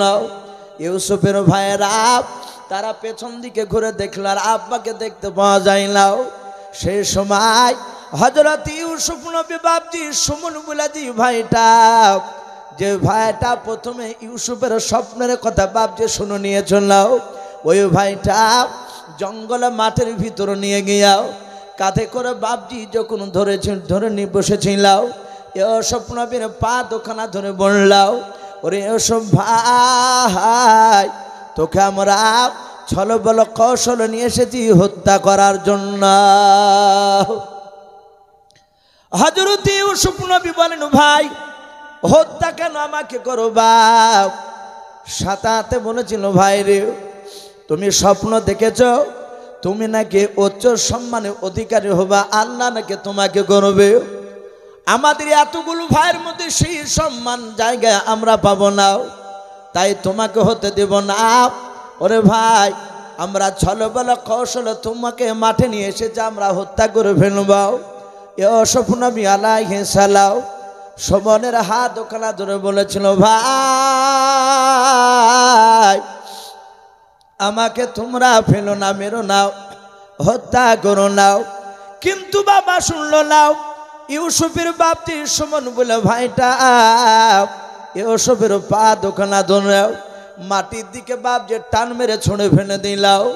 ইউসুফ নবী আলাইহিস সালাম নোরানি বদনখানা মাটিতে গিয়ে বাপজি দাঁড়াস করে পড়ে গেল। ইউসুফ নবী চিৎকার করে কেঁদে বলেছিল, আল্লাহ। হযরত ইউসুফ নবী বাপজি তাড়াতাড়ি বাপজি উঠতে গিয়ে কষ্ট হলাও। ইউসুফ নবী মুখে হাত দিয়ে দেখেন, বাবা মুখ দিয়ে বাপজি রক্ত বেরোচ্ছে। ইউসুফ নবী আলাইহিস সালামের কপাল ফেটে গিয়েছে, হাতে লেগেছে। বাবা ইউসুফ নবী আলাইহিস সালাম দেখলেন তার ভাইয়েরাও ইউসুফ নবীকে বাপজি মাটিতে ছুঁড়ে ফেলে দিয়াও। তারা বাপজি কেউ দাঁড়ালো না, সোজা তারা বাড়ির দিকে না গিয়ে তারা গভীর আরো বাপজি জঙ্গলে তারা দৌড়ে গিয়ে প্রবেশ করলাম। ইউসুফ নবী আলাইহিস সালাম কান্না করিতে করিতে ডাক দিয়ে বলেছিল, আমার ভাইয়েরাও, তোমরা আমাকে মাটিতে ছুঁড়ে ফেলে দেওয়ার পর কেন তোমরা জঙ্গলের দিকে দৌড়ে চলে যাচ্ছ? মালাও, এই ভাই তোমরা দাঁড়াও, আমি তোমাদের সাথে দৌড়ে যেতে পারবো না, কারণ তোমরা আমাকে মাটিতে ছুঁড়ে ফেলে দিয়েছ, আমার শরীরে ব্যথা শুরু হয়ে গিয়েছে। ভাই দাঁড়াও। কিন্তু ভাইয়ারা কেউ দাঁড়ালো না। বেশ কিছুক্ষণ পর বাবা তাফসীরে মারফুল কোরআনে পাওয়া যায়, ইউসুফ নবী আলাইহিস সালামের বাপজি 10টা ভাই গভীর জঙ্গল থেকে কিছুক্ষণ পর তারা বাপজি কাটাওয়ালা ডাল তারা ভেঙে নিয়ে আসলো। 10টা ভাইয়ের হাতে বাপজি কাটাওয়ালা ডাল ছিল। তারা 10 ভাই ইউসুফ নবী আলাইহিস সালামকে বাপজি গোল করে ঘেরাও করে নিয়ে দাঁড়িয়ে গেল। ইউসুফ নবী বলেছিল, আমার ভাইয়েরাও, তোমরা আমাকে টান মেরে জমিনে ছুঁড়ে ফেলে দিলাও, তারপর আবার কাটাওয়ালা ডাল নিয়ে কেন আমার দিকে অমন করে মোটা মোটা চোখ করে কেন তাকা জমালাও? দেখবেন ভাই, কোনো মানুষকে যখন বাপজি 3-4 জনায় একটা দুর্বল মানুষকে যখন ধরে নিয়ে গিয়ে বাপজি বেঁধে রাখে, মানুষটা দুর্বল হয়ে যায়, তাদেরকে বাপজি তার শক্তিতে বাপজি পেরে উঠতে পারে না। ওই মানুষটাকে যারা জবাই করতে যায় বাবা, জবাই করার আগে বাপজি তাদের মস্তিষ্ক বাপজি আলাদা হয়ে যায়, চোখগুলো বাপজি মোটা মোটা হয়ে যায়। ইউসুফ নবীর ভাইয়েরা তাকে বাপজি হত্যা করবে। ইউসুফ নবী তাকে দেখছেন তার ভাইদের চোখগুলো মোটা মোটা হয়ে গিয়েছে। ইউসুফ বলে, ভাই তোমাদের চেহারা দেখে আমি ভয় পাই, ভাই গো অমন করে তোমরা আমার দিকে তাকায়ও নাও।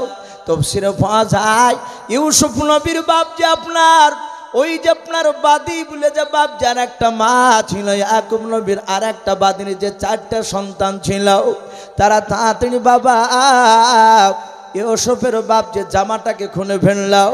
খুলে ফেলার পর ইউসুফ নবী আলাইহিস সালামের শরীরে বাপ যে তারা 4 ভাই প্রথমে কাটাওয়ালা ডাল নিয়ে মারতে শুরু করলাও। হযরত ইউসুফের শরীরে যখন বাপজি মুখের উপরে কাটাওয়ালা ডাল বাপজি সপা করে যখন মেরে দিলাও, কাটাগুলো ভুকে গেল। ইউসুফ নবী কাদার বলে, ওগো আমার ভাই, আমি আর মার সহ্য করতে পারি না। তারা বাপজি মারতে সবাই শুরু করলো, কিন্তু বড় ভাই এহুদ বলে নাম, আর যদি মনে করেন রুবেনটা বড় ভাই, ওই বড় ভাইটাও হযরত ইউসুফ নবী দেখলেন বাবা উনি কাটাওয়ালা ডাল নিয়ে দাঁড়িয়ে আছে, উনি তো মারেন না। 9টা ভাই বাপ যে কাটাওয়ালা ডাল দিয়ে মারতে লাগলো, এসব মাটিতে বাপ যে লুটালুটি করে। এসব নবী একবার ছোট ভাইয়ের নাই, বাপজি বড় ভাইয়ের নাই, মেজো ভাইয়ের বাপজি সমানের পা দুখানা ধরে, আবার পায়ের লাত মেরে ফেলে দেয়। ইউসুফ লাস্ট বেলা দেখলেন আমার বড় ভাই ইয়াহুদ, উনি তো মারেন নাই, উনার পা দুখানা জোরে ধরে কেঁদে বলেছিল, আমার ভাইয়েরা ও বড় ভাই, আমি তো এমন কোনো অন্যায় করি নাই, শুধু একটাই কথা শুনে নাও, ওই স্বপ্নের দেখা কথাটা আমার আব্বাকে বলা, এটাই তোমাদের কাছে অপরাধ। ও বড় ভাই, আমি লক্ষ্য করে দেখলাম সবাই কাটাওয়ালা ডাল দিয়ে মারছে, ভাই তুমি তো মারো নাই। ভাই গো, আমাদের মা দুটো, কিন্তু বাপ তো আমাদের একটাই। ভাই আমি আর সহ্য করতে পারি নাই, ভাই গো তোমার ভাইদেরকে একটু বারণ করো, আমার কথা ওরা শোনে নাই, তুমি একটু বারণ করলে মনে হয় তোমার কথা শুনবে। এসব নবী আলাইহিস সালামের বড় ভাই বাপজি উনি মনে মনে চিন্তা করলেন, মাওলাও এসব ভাই কোনো অন্যায় করে নাই, শুধু স্বপ্নের কথাটা বলার কারণে আমরা মারা জন্য আমরা চক্রান্ত যার বিছিয়েছি। বড় ভাই চিন্তা করলো, মাওলাও যদি আমরা ইউসুফকে কাটাওয়ালা ডাল দিয়ে যদি মারতে মারতে যদি হত্যা করে নিই, তাহলে আমরা সবাই হত্যাকারী হয়ে যাব। ইয়াহুদ চিন্তা করলেন, এটা তো চোরও বললা। আমার আব্বা ইয়াকুব নবী বলেছে, যারা অন্যায়ভাবে হত্যা করবে, যে মৃত্যুবরণ করবে, সে তো হয়তো আল্লাহ তাকে মাফ করে দিতে পারে, কিন্তু যারা অন্যায় করে মারবে, যারা হত্যাকারী হবে, তারা তো জাহান্নামে যাবে। আর আমরা যে কোনো সাধারণ লোকের সন্তান নয়, আমরা একজন বিখ্যাত নবীর সন্তান। আমরা যদি মারি ইউসুফকে ভাবে মারতে মারতে মেরে ফেললে আমরা সকলে হত্যাকারী হয়ে যাব, না এইভাবে মারবো না। তাই চিন্তা করলো, আমাদের উদ্দেশ্য আমার আব্বার কাছ থেকে চোখের আড়াল করা, একে মেরে ফেলা মানে আব্বার কাছ থেকে একেবারে দূরে সরে যাবে। আমাদের উদ্দেশ্য হচ্ছে আড়াল করা। আর ইয়াহুদ বড় ভাইটা উনি মনে মনে চিন্তা করলেন, আমি আব্বার কথার মধ্যে একটা মিথ্যা কথা বলার রাস্তা খুঁজে পেয়ে গেছি। উনি চিন্তা করলে, ওই যে আব্বা বলেছিল, ক্বালা ইন্নী লা ইয়াহজুনুনি আন তাযহাবু বিহি ওয়া খাফা ইয়াকুলাহু যিবু ইলা আখিরিল আয়া। হযরত ইয়াকুব নবী বলেছিলেন, লোক আমার ছেলেরাও, আমার ভয় হতেছে আমার ইউসুফকে নেকড়েবাকে খেয়ে নেবে। ইয়াহুদ মনে মনে চিন্তা করলেন, এখানেই একটা মিথ্যা কথা, আমরা এখান থেকে বের করে আমরা ভাইকে একটু বোঝাই।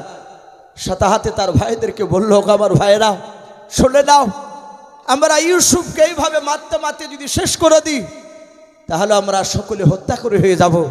আর আব্বা বলেছে, হত্যাকারী যারা হবে তারা জাহান্নামে যাবে।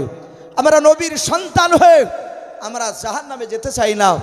ওগা আমার ছেলেরা শুনে নাও, আব্বা তো বলেছে ইউসুফকে নেকড়েবাকে খেয়ে নেবে। এখান থেকে আমরা একটা মিথ্যা কথা আব্বার কাছে গিয়ে বলবো। বলে, কি বলবা? বলে, ভাই দেখো এই রাস্তাতে জঙ্গলে কোনো ইদারা পাওয়া যায় কিনা। ক্বালা কাইলুম মিনহুম লা তাকতুল ইউসুফা ওয়ালকুহু ফি গয়াবাতিল জুব্বি ইয়ালতাকিতুহু বাযু সাইয়্যারাতি ইন কুনতুম ফাইলিন। হযরত ইউসুফের ভাইদের মধ্যে থেকে ওই ভাইটা বলল, ইউসুফ ভাইকে লা তাকতুল ইউসুফাকে জবাই করো না, দেখো রাস্তার ধারে কোনো ইদারা পাওয়া যায় কিনা জঙ্গলে। যদি ইদারা পাওয়া যায়, আমরা ইউসুফ ভাইয়ের তো জামাটা খুলে নিয়েছি, আমরা ইউসুফকে নিয়ে গিয়ে ইদারায় ধাক্কা দিয়ে ফেলে দেব, ইউসুফ ইদারায় পড়ে যাবে। শুনে নাও, আমরা এই জামাটাকে নিয়ে আমরা একটা প্ল্যান তৈরি করব। আমরা আব্বার কাছে একটা এমন প্ল্যান করে কথা বলবো যেন আব্বা বুঝতে না পারে যে আমরা ইউসুফকে ইদারায় ফেলে দিয়েছি। আমরা ওই কথাটাই কাজে লাগাবো, যেটা আব্বা বলেছে ইউসুফকে নেকড়েবাগে খেয়ে নিবে, এটা আমার ভয় হতেছে। আমাদের কাছে যে ছাগল রয়েছে, দুম্বা রয়েছে, প্রায় 200-র উপরে ছাগল, দুম্বা মিলে হবে। আব্বা আমাদেরকে এতই বিশ্বাস করে, আমরা ছাগল চড়ে যখন মাঠ থেকে বাড়ি যায়, আব্বা তো আমাদের কাছে ছাগলের হিসাব নাই না, কটা ছাগল নিয়ে বেরিয়ে আসে এটাও তো আব্বা গনে আমাদেরকে পাঠাই না। তাহলে একটা দুর্বল দেখে ছাগলকে জবাই করে ওই ছাগলের রক্ত আমরা জামাতে মাখিয়ে নিয়ে গিয়ে বলবো, আব্বা ইউসুফকে নেকড়ে বাগে খেয়ে নিয়েছে। এটাই বিশ্বাস করে নেবে। ওগো বন্ধুরা শুনে নাও, যদি আমরা ইউসুফকে ইদারায় ফেলে দিই তাহলে ইদারায় পানি থাকলে ইউসুফ পানি খেয়ে মারা যাবে। যদি তা না হয়, শুনে নাও, যদি পানি না থাকে তাহলে এই রাস্তা দিয়ে মিশরের লোক যাতায়াত করে। কোনো বণিকের দল, ব্যবসায়ী লোক, তারা হয়তো যাবার সময় ইউসুফের ক্রন্দন শুনে হয়তো তারা উঠিয়ে নিয়ে চলে যেতে পারে। আর এই কেনান শহর থেকে ও যদি মিশরে চলে যায় তাহলে আমাদের ঝামেলা একেবারে চুকে যাবে, মিটে যাবে, আমার আব্বার চোখের আড়াল হয়ে যাবে। তারপরে বলল, ভাই শুনে না, যদি তাও না হয়, ইদারায় পানি যদি না থাকে তাহলে সাপ বিচ্ছু থাকবে, তাতে ইউসুফকে দংশন করবে, ইউসুফ সে জর্জরিত হয়ে মারা যাবে। আর আব্বাকে বলবো ইউসুফ বাঘের পেটে চলে গেছে, আব্বাজান বুঝতে পারবে না।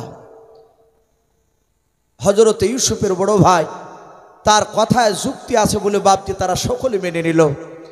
তারা বলল, ভাই ওই দেখো একটা ইদারা দেখতে পাওয়া যাচ্ছে। বলে বাপজি ইউসুফের ভাইয়েরা তারা ধাক্কা মারতে মারতে, কোনো মুফাসসির কেরাম লিখেছেন তারা দড়ি দিয়ে ইউসুফকে বেঁধে ফেলেছিল যেন আমাদের হাত থেকে যেন পালিয়ে না যায়। ইউসুফ নবী আলাইহিস সালামকে ইদারার কাছে নিয়ে গিয়ে বাবা ধাক্কা দিয়ে ইউসুফ আলাইহিস সালামকে বাপজি ইদারায় ফেলে দিলে। ইদারায় যখন ফেলে দিলে, কোনো বাপজি আপনার রেওয়াতে এসেছে ইউসুফ নবী আলাইহিস সালাম যে ইদারায় পড়েছিলেন সেই ইদারার তলে নিচে একটা ছোট্ট পাথর ছিল। মহান রব্বুল আলামিন কুদরাতে ওই পাথর উপরে ইউসুফ নবী দাঁড়িয়ে গেলেন, বলুন সুবহানাল্লাহ। কিন্তু এই রেওয়াতটা অতি দুর্বল। কোনো উলামা বাপজি এটা বায়ান করেছে, যদি এটাও যদি আমরা যদি শক্তভাবে নাও মানি, এতটুকু জানতে হবে যে আল্লাহর কুদরাতে ইউসুফ নবী আলাইহিস সালামকে ইদারার ভিতরে যত্ন করে রাখলে, বলুন সুবহানাল্লাহ। ইউসুফ নবী আলাইহিস সালাম চিৎকার করে কাঁদছেন আর বলছেন, ওগো ভাইরাও, আমাকে ইদারায় ফেলে দিলে, আমার আব্বা একটি বেলা আমাকে না দেখলে থাকতে পারে না। ওগো আমার শুনে নাও, ওগো আমার আব্বা, ওগো আমার ভাইয়েরা, আমার আব্বার কাছে নিয়ে চলো, আমাকে ইদারায় এইভাবে ফেলে দিও না, রেখে দিয়ে চলে যেও না।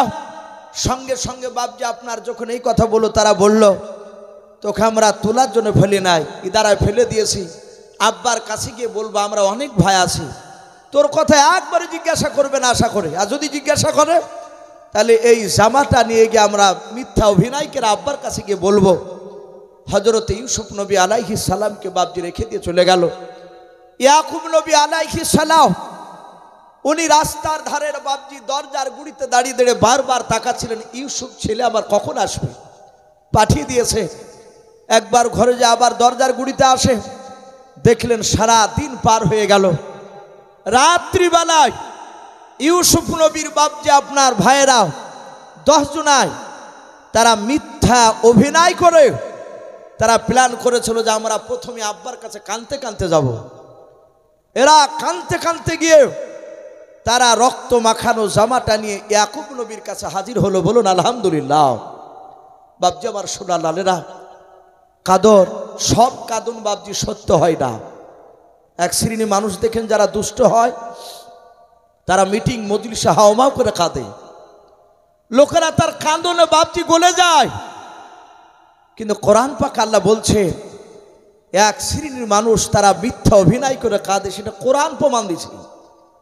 হযরত ইউসুফের ভাইয়েরাও তারা যে মিথ্যা করে কেঁদেছিল ইয়াকুব নবীর কাছে, কাঁদন সত্য না মিথ্যা একটু জোরে বলে?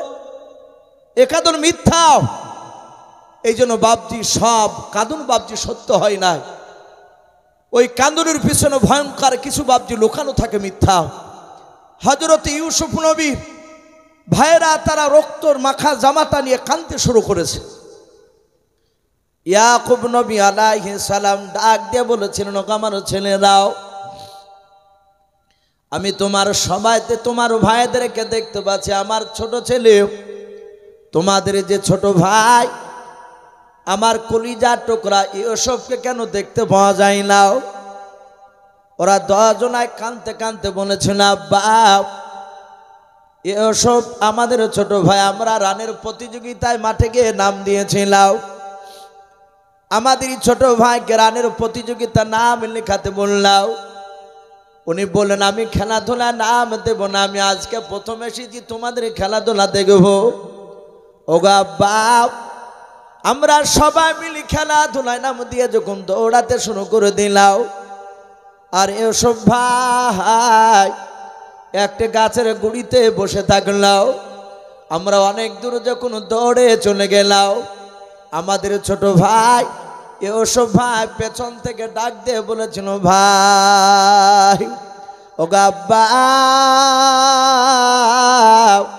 ভাই ভাই করে যখন চিৎকার করে যখন ডাক দিলাম, আমরা পেছন দিকে ঘুরে দেখলাম ছোট ভাইকে, বাপ আপনি যা বলেছিলেন সেই কথা বাস্তবে পরিণত হতে শুরু হয়ে গেল। দেখলাম নেকিরা বাঘ জঙ্গল থেকে আসার পর আমাদের ছোট ভাই ইউসুফকে ধরে ফেলেছে। ওগা বাপ, আমরা 10 ভাই দৌড়ে গিয়ে ওই বাঘের মুখ থেকে ইউসুফকে টানানোর চেষ্টা করলাম, ছোটানোর। এত চেষ্টা করে আব্বা ইউসুফের বডি খানা ধরে টানতে শুরু করে দিলাম বাঘের মুখ থেকে। এত জোরে টান মারলাম, আমাদের শক্তি ব্যয় করে তাকে বাঘের মুখ থেকে বের করতে পারলাম না। ওগা বাপ, ইউসুফের পুরা বডিখানা বাঘের পেটে চলে গেল। আর এ দেখেন ইউসুফের জামাটা ইউসুফের বডি থেকে বেরিয়ে চলে আসলাম। ওগা বাপ, আমরা সত্য কথা বলছি, যেহেতু আমরা সত্যবাদীর সন্তান, আপনি যে নবী, এই জামাটায় রক্ত লাগে আছে, বাঘের মুখের রক্ত, ইউসুফের শরীরে রক্ত। যাহাতু বাপজি কথা বললাম, হযরত ইয়াকুব নবী আলাইহিস সালাম বাবা জামাটা নিলাও, হামা করে ইয়াকুব নবী বাপজি কাঁদতে শুরু করলেন। ইউসুফ নবীর জামাটা নেওয়ার পর বাবা এইভাবে বাপজি 60 করে বাপজি দেখেছিল। তফসিরে লিখেছে তারা কাঁটাওয়ালা ডাল দিয়ে যখন ইউসুফকে মারতে গিয়েছিল বাবা, ওই সময় তারা ইউসুফের শরীর থেকে জামাটা বাপজি খুলে নিয়েছিল। তাই কাঁটাওয়ালা ডাল একটা জামাতে বাপজি লাগে না। তাই জামাটা বাপজি আপনার অক্ষত অবস্থায় ছিল, ছিঁড়া ফাটা বাপজি ছিল না। হযরত ইয়াকুব নবী বলেছিলেন, বাবা তোমাদের কথা আমি বিশ্বাস করলাম, কিন্তু শুনে নাও, এই জামাটা লক্ষ্য করে আমি দেখতেছি, আমার মনে হয় যেই বাঘটা আমার ইউসুফ বেটাকে খেয়ে নিয়েছে বলো, আমার মনে হয় ওই বাঘটা কি শিক্ষতি বাঘ ছিল বলো। হঠাৎ করে বলছে, আব্বা শিক্ষতি এখানে আসছে কেন? এ আবার শিক্ষা বাঘ কোনোদিন শিক্ষতি হয়? বলো বাবা, আবার মনে হয় ইউসুফকে খাওয়ার আগে জামা কি খুলে রেখেছিল। এরা বুঝতে পেরেছে, আব্বা তো বিশ্বাস করে না। বলে আব্বা, আমরা টানাটানি করতে গিয়ে জামা বেরিয়ে এসেছে। এই রক্ত দেখে আপনি বুঝতে পারছেন না এই রক্ত আপনার ইউসুফের রক্ত? তফসিরে বাপজি লিখেছে, ইয়াকুব নবী আলাইহিস সালাম জামাটা এইভাবে নাকের গুড়িতে নিয়ে গিয়ে শোঙার পরে উনি বললেন, ওগো আমার ছেলেরা, আবার বলা হয় এই রক্ত ইউসুফের শরীরের রক্ত নয়, বলুন সুবহানাল্লাহ। হযরত ইউসুফের ভাইয়েরা দহজনায় বললেন, আব্বা আপনি পাগল হয়ে গিয়েছে, ইউসুফকে মহব্বত করতে করতে আপনি অন্ধকারে ডুবে গিয়েছে। বলে কেন বাবা? বলে রক্ত ইউসুফের শরীরে রক্ত নয়, তা আপনি বুঝলেন কি করে? এটা কিসের রক্ত? যাক, মা বোনেদের পেছনে জায়গা হচ্ছে না। ওকে মা বোন, আমি আপনাদেরকে একটু দয়া করে অনুরোধ করবো, আপনারা একটু সামনের দিকে আর একটু চেপে চেপে বসো। পেছনকার মা বোনেদেরকে একটু বসার সুযোগ করে দেন। মা বোনেদেরকে অনুরোধ করছে, আপনারা সামনের দিকে একটু এগিয়ে এগিয়ে বসো, আর পেছনকার মা বোনেদেরকে একটু বসার সুযোগ করে দেন। ভাই তার সাথে হাতে আপনাদেরকে বলছি, বাপজি ভাই আপনারা একটু আস্তে আস্তে এগিয়ে আসুন। অনেক বাপজি ভাই দাঁড়িয়ে আছে, একদম পুরো বাপজি প্যাটটাপ হয়ে গেছে প্যান্ডেল। আপনারা আর একটু এগিয়ে আসলে ওই পেছনকার বাপজি ভাইদের একটু সুবিধা হবে বসার। অনেক মানুষ দাঁড়িয়ে থাকতে কষ্ট পাচ্ছে। ভাই আমরা একটু এগিয়ে আসি, একটু জিকির করে ফাঁকার একটু এগিয়ে আসি। লা ইলাহা ইল্লাল্লাহ, লা ইলাহা ইলাহা ইল্লাল্লাহ মুহাম্মাদুর রাসূলুল্লাহ সাল্লাল্লাহু তাআলা আলাইহি ওয়াসাল্লাম। হযরত ইউসুফের আব্বা ডাক দিয়ে বলেছিল, ওগো আমার ছেলেরা, এ রক্ত ইউসুফের রাতে কেমন করে বুঝলাম তোমরা জানো না? বলে না। তাহলে জানো কি করে? আমি বুঝতে পারলাম। মুফাসসিরিনে কেরাম লিখেছে, হযরত ইয়াকুব নবী বলছেন, বাবা আমার ইউসুফের তখন বয়স ছিল মাত্র 4 বছর। বলুন আলহামদুলিল্লাহ। ক বছর বললাম? 4 বছর। ওগো আমার ছেলেরা শুনে নাও, ওই 4 বছর বয়সে ইউসুফের আঙুল কেটে গিয়েছিল। আঙুল কাটার পরে ইউসুফ নবী আঙুল কাটা হাতটাকে নিয়ে এইভাবে আঙুলটাকে চেপে ধরে কাঁদতে কাঁদতে এসে বলেছিল, আব্বা আমার এই আঙুলটা কেটে গিয়েছে। আমাদের দেখবেন বাচ্চা ছেলে বাপজি রাস্তায় খেলাধুলা করতে গিয়ে দৌড়তে গিয়ে যদি পড়ে যায়, উঝুট লেগে যদি পড়ে যায়, ও ডান দিকে বাম দিকে সামনে পেছন দিকে তাকে দেখে কোনো লোক দেখতে পায় কিনা। যদি দেখতে না পায়, 1 ফোঁটা চোখ দিয়ে পানি ঝরাবে না বা আওয়াজও করবে না, চট করে উঠে সোজা হাঁটতে শুরু করবে, নাহলে আবার দৌড়ে যাবে। আর যদি মানুষকে দেখে নেয়, তখন দেখবেন ও কাঁদতে শুরু করবে, আর ও দাঁড়া আপনার সেখানে চুপচাপ থাকবে না। যদি মানুষেরা যতক্ষণ পর্যন্ত না বলবে, এই বাবা কাঁদিস না, লাগেনি, ভালো হয়ে যাবে। বলেন এরকম অনেক সময়। হযরত ইউসুফের আঙুলটা কেটে গিয়েছে। ইউসুফ নবী কাঁদতে কাঁদতে গিয়ে বলেন, আব্বা আমার এই আঙুলটা কেটে গিয়েছে। ইয়াকুব নবী বলেছিলেন, ওগো আমার ছেলেরাও শুনে নাও, ওই 4 বছর বয়সে আমার ইউসুফের আঙুল কাটা জায়গাটা নিয়েও আমি মুখের গুড়ি নিয়ে গিয়ে ফু দিয়ে বলেছিলাম, বাবা ভালো হয়ে যাবে, তুমি কেঁদো নাও। ও আমার ছেলেরা শুনে নাও, ওই সময় যখন আমি ফু দিতে গিয়েছিলাম ইউসুফের কাটা জায়গা আঙুলটায়, আর ওই সময় আমি ইউসুফের রক্ত থেকে আমি নাকে ঘ্রাণ পেয়েছিলাম, মুশকে আম্বার নাই রক্ত থেকে বেরিয়েছিল। জোরে বলুন সুবহানাল্লাহ। ওগো আমার ছেলেরা, এই রক্ত যদি ইউসুফের যদি শরীরের রক্ত হতো রে বাবা, ওই সেদিনকার মতো রক্তে যা আমি খুশবু পেয়েছিলাম, ওই রকম খুশবু আজও আমি পেতাম। জোরে বলুন সুবহানাল্লাহ। এই ছেলেরা, তা আমার সন্দেহ হচ্ছে এই রক্ত ইউসুফের শরীরের নয়। ইয়াকুব নবী হাওয়া করে কাঁদছে আর বলে, বাবা তোদের অনুরোধ করে বলি, বল আবার ইউসুফকে কোথায় লুকিয়ে রেখে এসেছিস? ও আবার ছেলেরাও, তোমরা ভালোই জানো যে আমি ইউসুফকে একটি বেলা চোখের আড়াল করে আমি কোথাও রাখতে পারি না। ইউসুফের ভাইয়েরা কঠোর দিল শক্ত করে তারা বলল, আব্বা আমরা সত্যবাদী, আমরা সত্যিকারী কথা বলছি, মিথ্যা বলি নাই। ইয়াকুব নবী আলাইহিস সালাম দেখলেন সবুর করা ছাড়া কোনো রাস্তা নাই। আর আল্লাহ অনেক জায়গায় বলেছেন, ইন্নাল্লাহা মা'আস সাবিরিন, আমি ধৈর্যধারীদেরকে সবুরকারীদেরকে আমি ভালোবাসি। বলুন আলহামদুলিল্লাহ। সম্মানিত ভাইরা আমার, বাবা জীবনেরা, যত ইমানদার হবেন রাগ করবেন না, যত আল্লাহকে ডাকবেন বেশি, তত তার বিপদ কম না বেশি? একটু জোরে বলেন ভাই। তত বেশি ইমানদারকে আল্লাহ বলছেন আমি তাদের পরীক্ষা নেই। আপনারা হয়তো অনেকে শুনেছেন, রসুলের জামানায় একজন সাহাবা বিয়ে করেছে, 1 নয় 2 নয়, 12 বছর ধরে বাপজি সংসার করছেন তার স্ত্রীকে নিয়ে।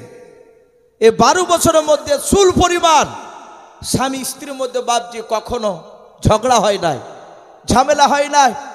স্ত্রীতে স্বামীকে ভালোবাসে, স্বামীতে স্ত্রীকে মহব্বত করে। হ্যাঁ, তো সুখের সংসার। হঠাৎ করে বাপজি সে সাহাবার স্ত্রী তার স্বামীকে বলছেন, সাহাবাকে, ওগো প্রাণের স্বামী একটা কথা বলবো। বলে, কি কথা? আপনি কি আমার ব্যবহারে আঘাত পেয়েছে? স্বামীতে বলছে, না বিবি। বলে, আমি তোমার ব্যবহারে আঘাত পাই নাই। স্ত্রীকে ডাক দিয়ে স্বামীতে বলছে, ওগো বিবি আমারও কি ব্যবহারে তুমি আঘাত পেয়েছ? তার দিনদার বিবি বললে, না আমি পাই নাই। স্বামীতে বলছে, বিবি বলো, কি বলবা বলো।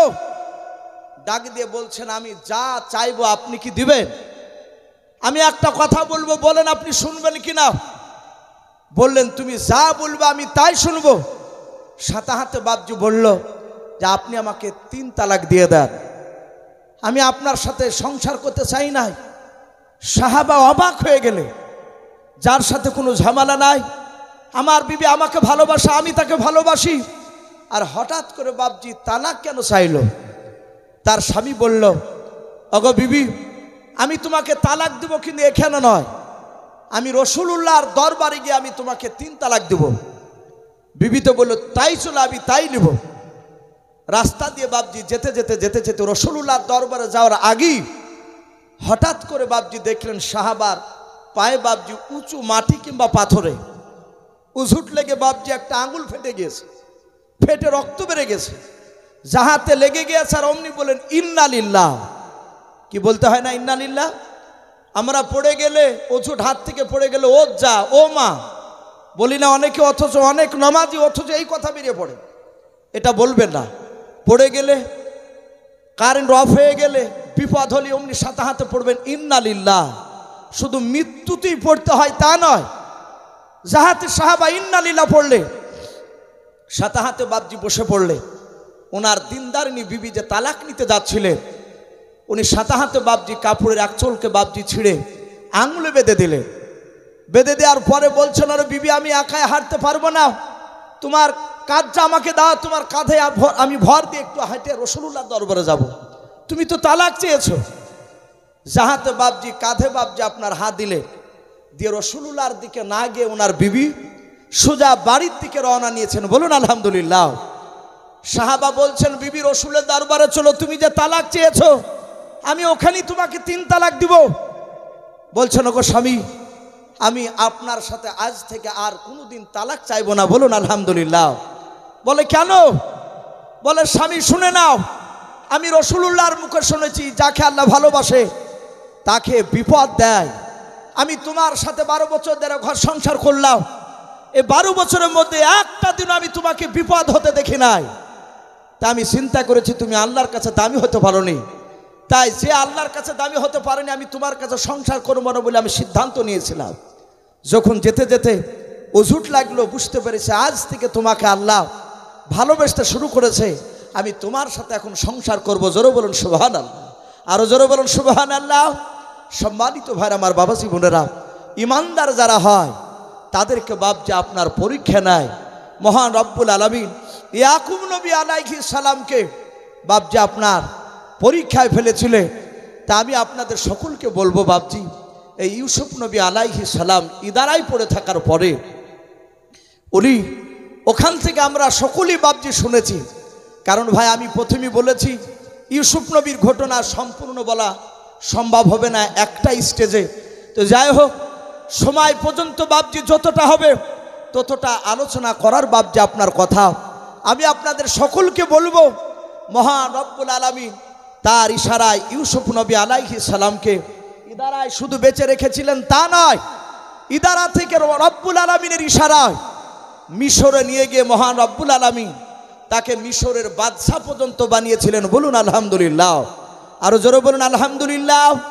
তাই সম্মানিত ভাইরা আমার বাবাজি বোনেরা, আমি আপনাদের সকলকে বলবো ভাই, আমার পরে আরো 2 জন দামি দামি বক্তা রয়েছে। এ দেখেন ভাইজান, উনি চলে এসেছে আপনাদের সামনে, উনি মূল্যবান কথা রাখবেন।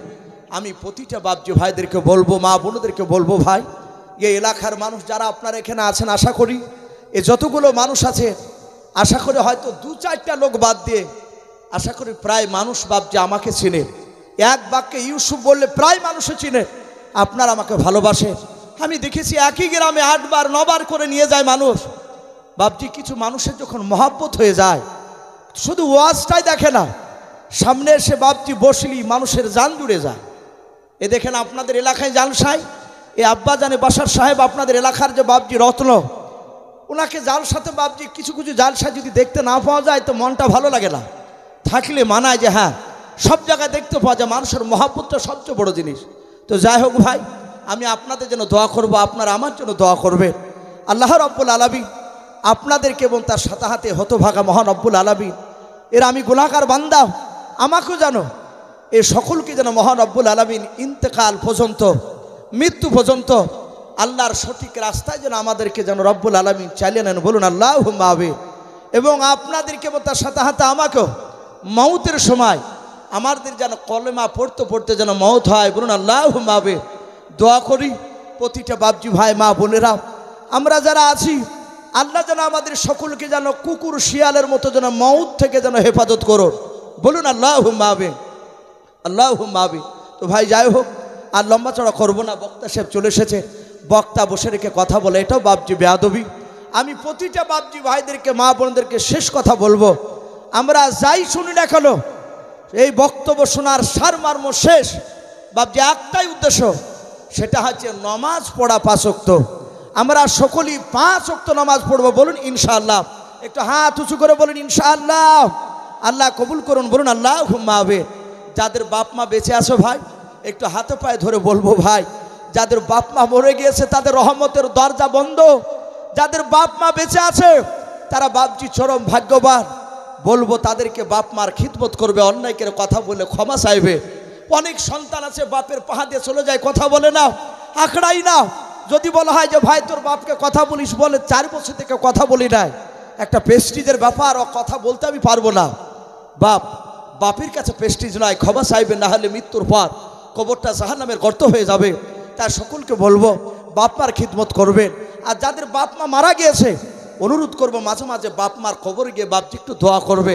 আল্লাহ রাব্বুল আলামিন আমাদের সকলকে যেন কোরআন এবং সুন্নাত মাফিক আমল করা তৌফিক দান করুন, বলুন আল্লাহুম্মা আমিন, আল্লাহুম্মা আমিন। এ বলে আমার বক্তব্য শেষ করলাম। ওয়া আখিরি দাওয়ানা আনিল হামদুলিল্লাহি রাব্বিল আলামিন। আসসালামু আলাইকুম ওয়া রাহমাতুল্লাহি ওয়া বারাকাতুহু।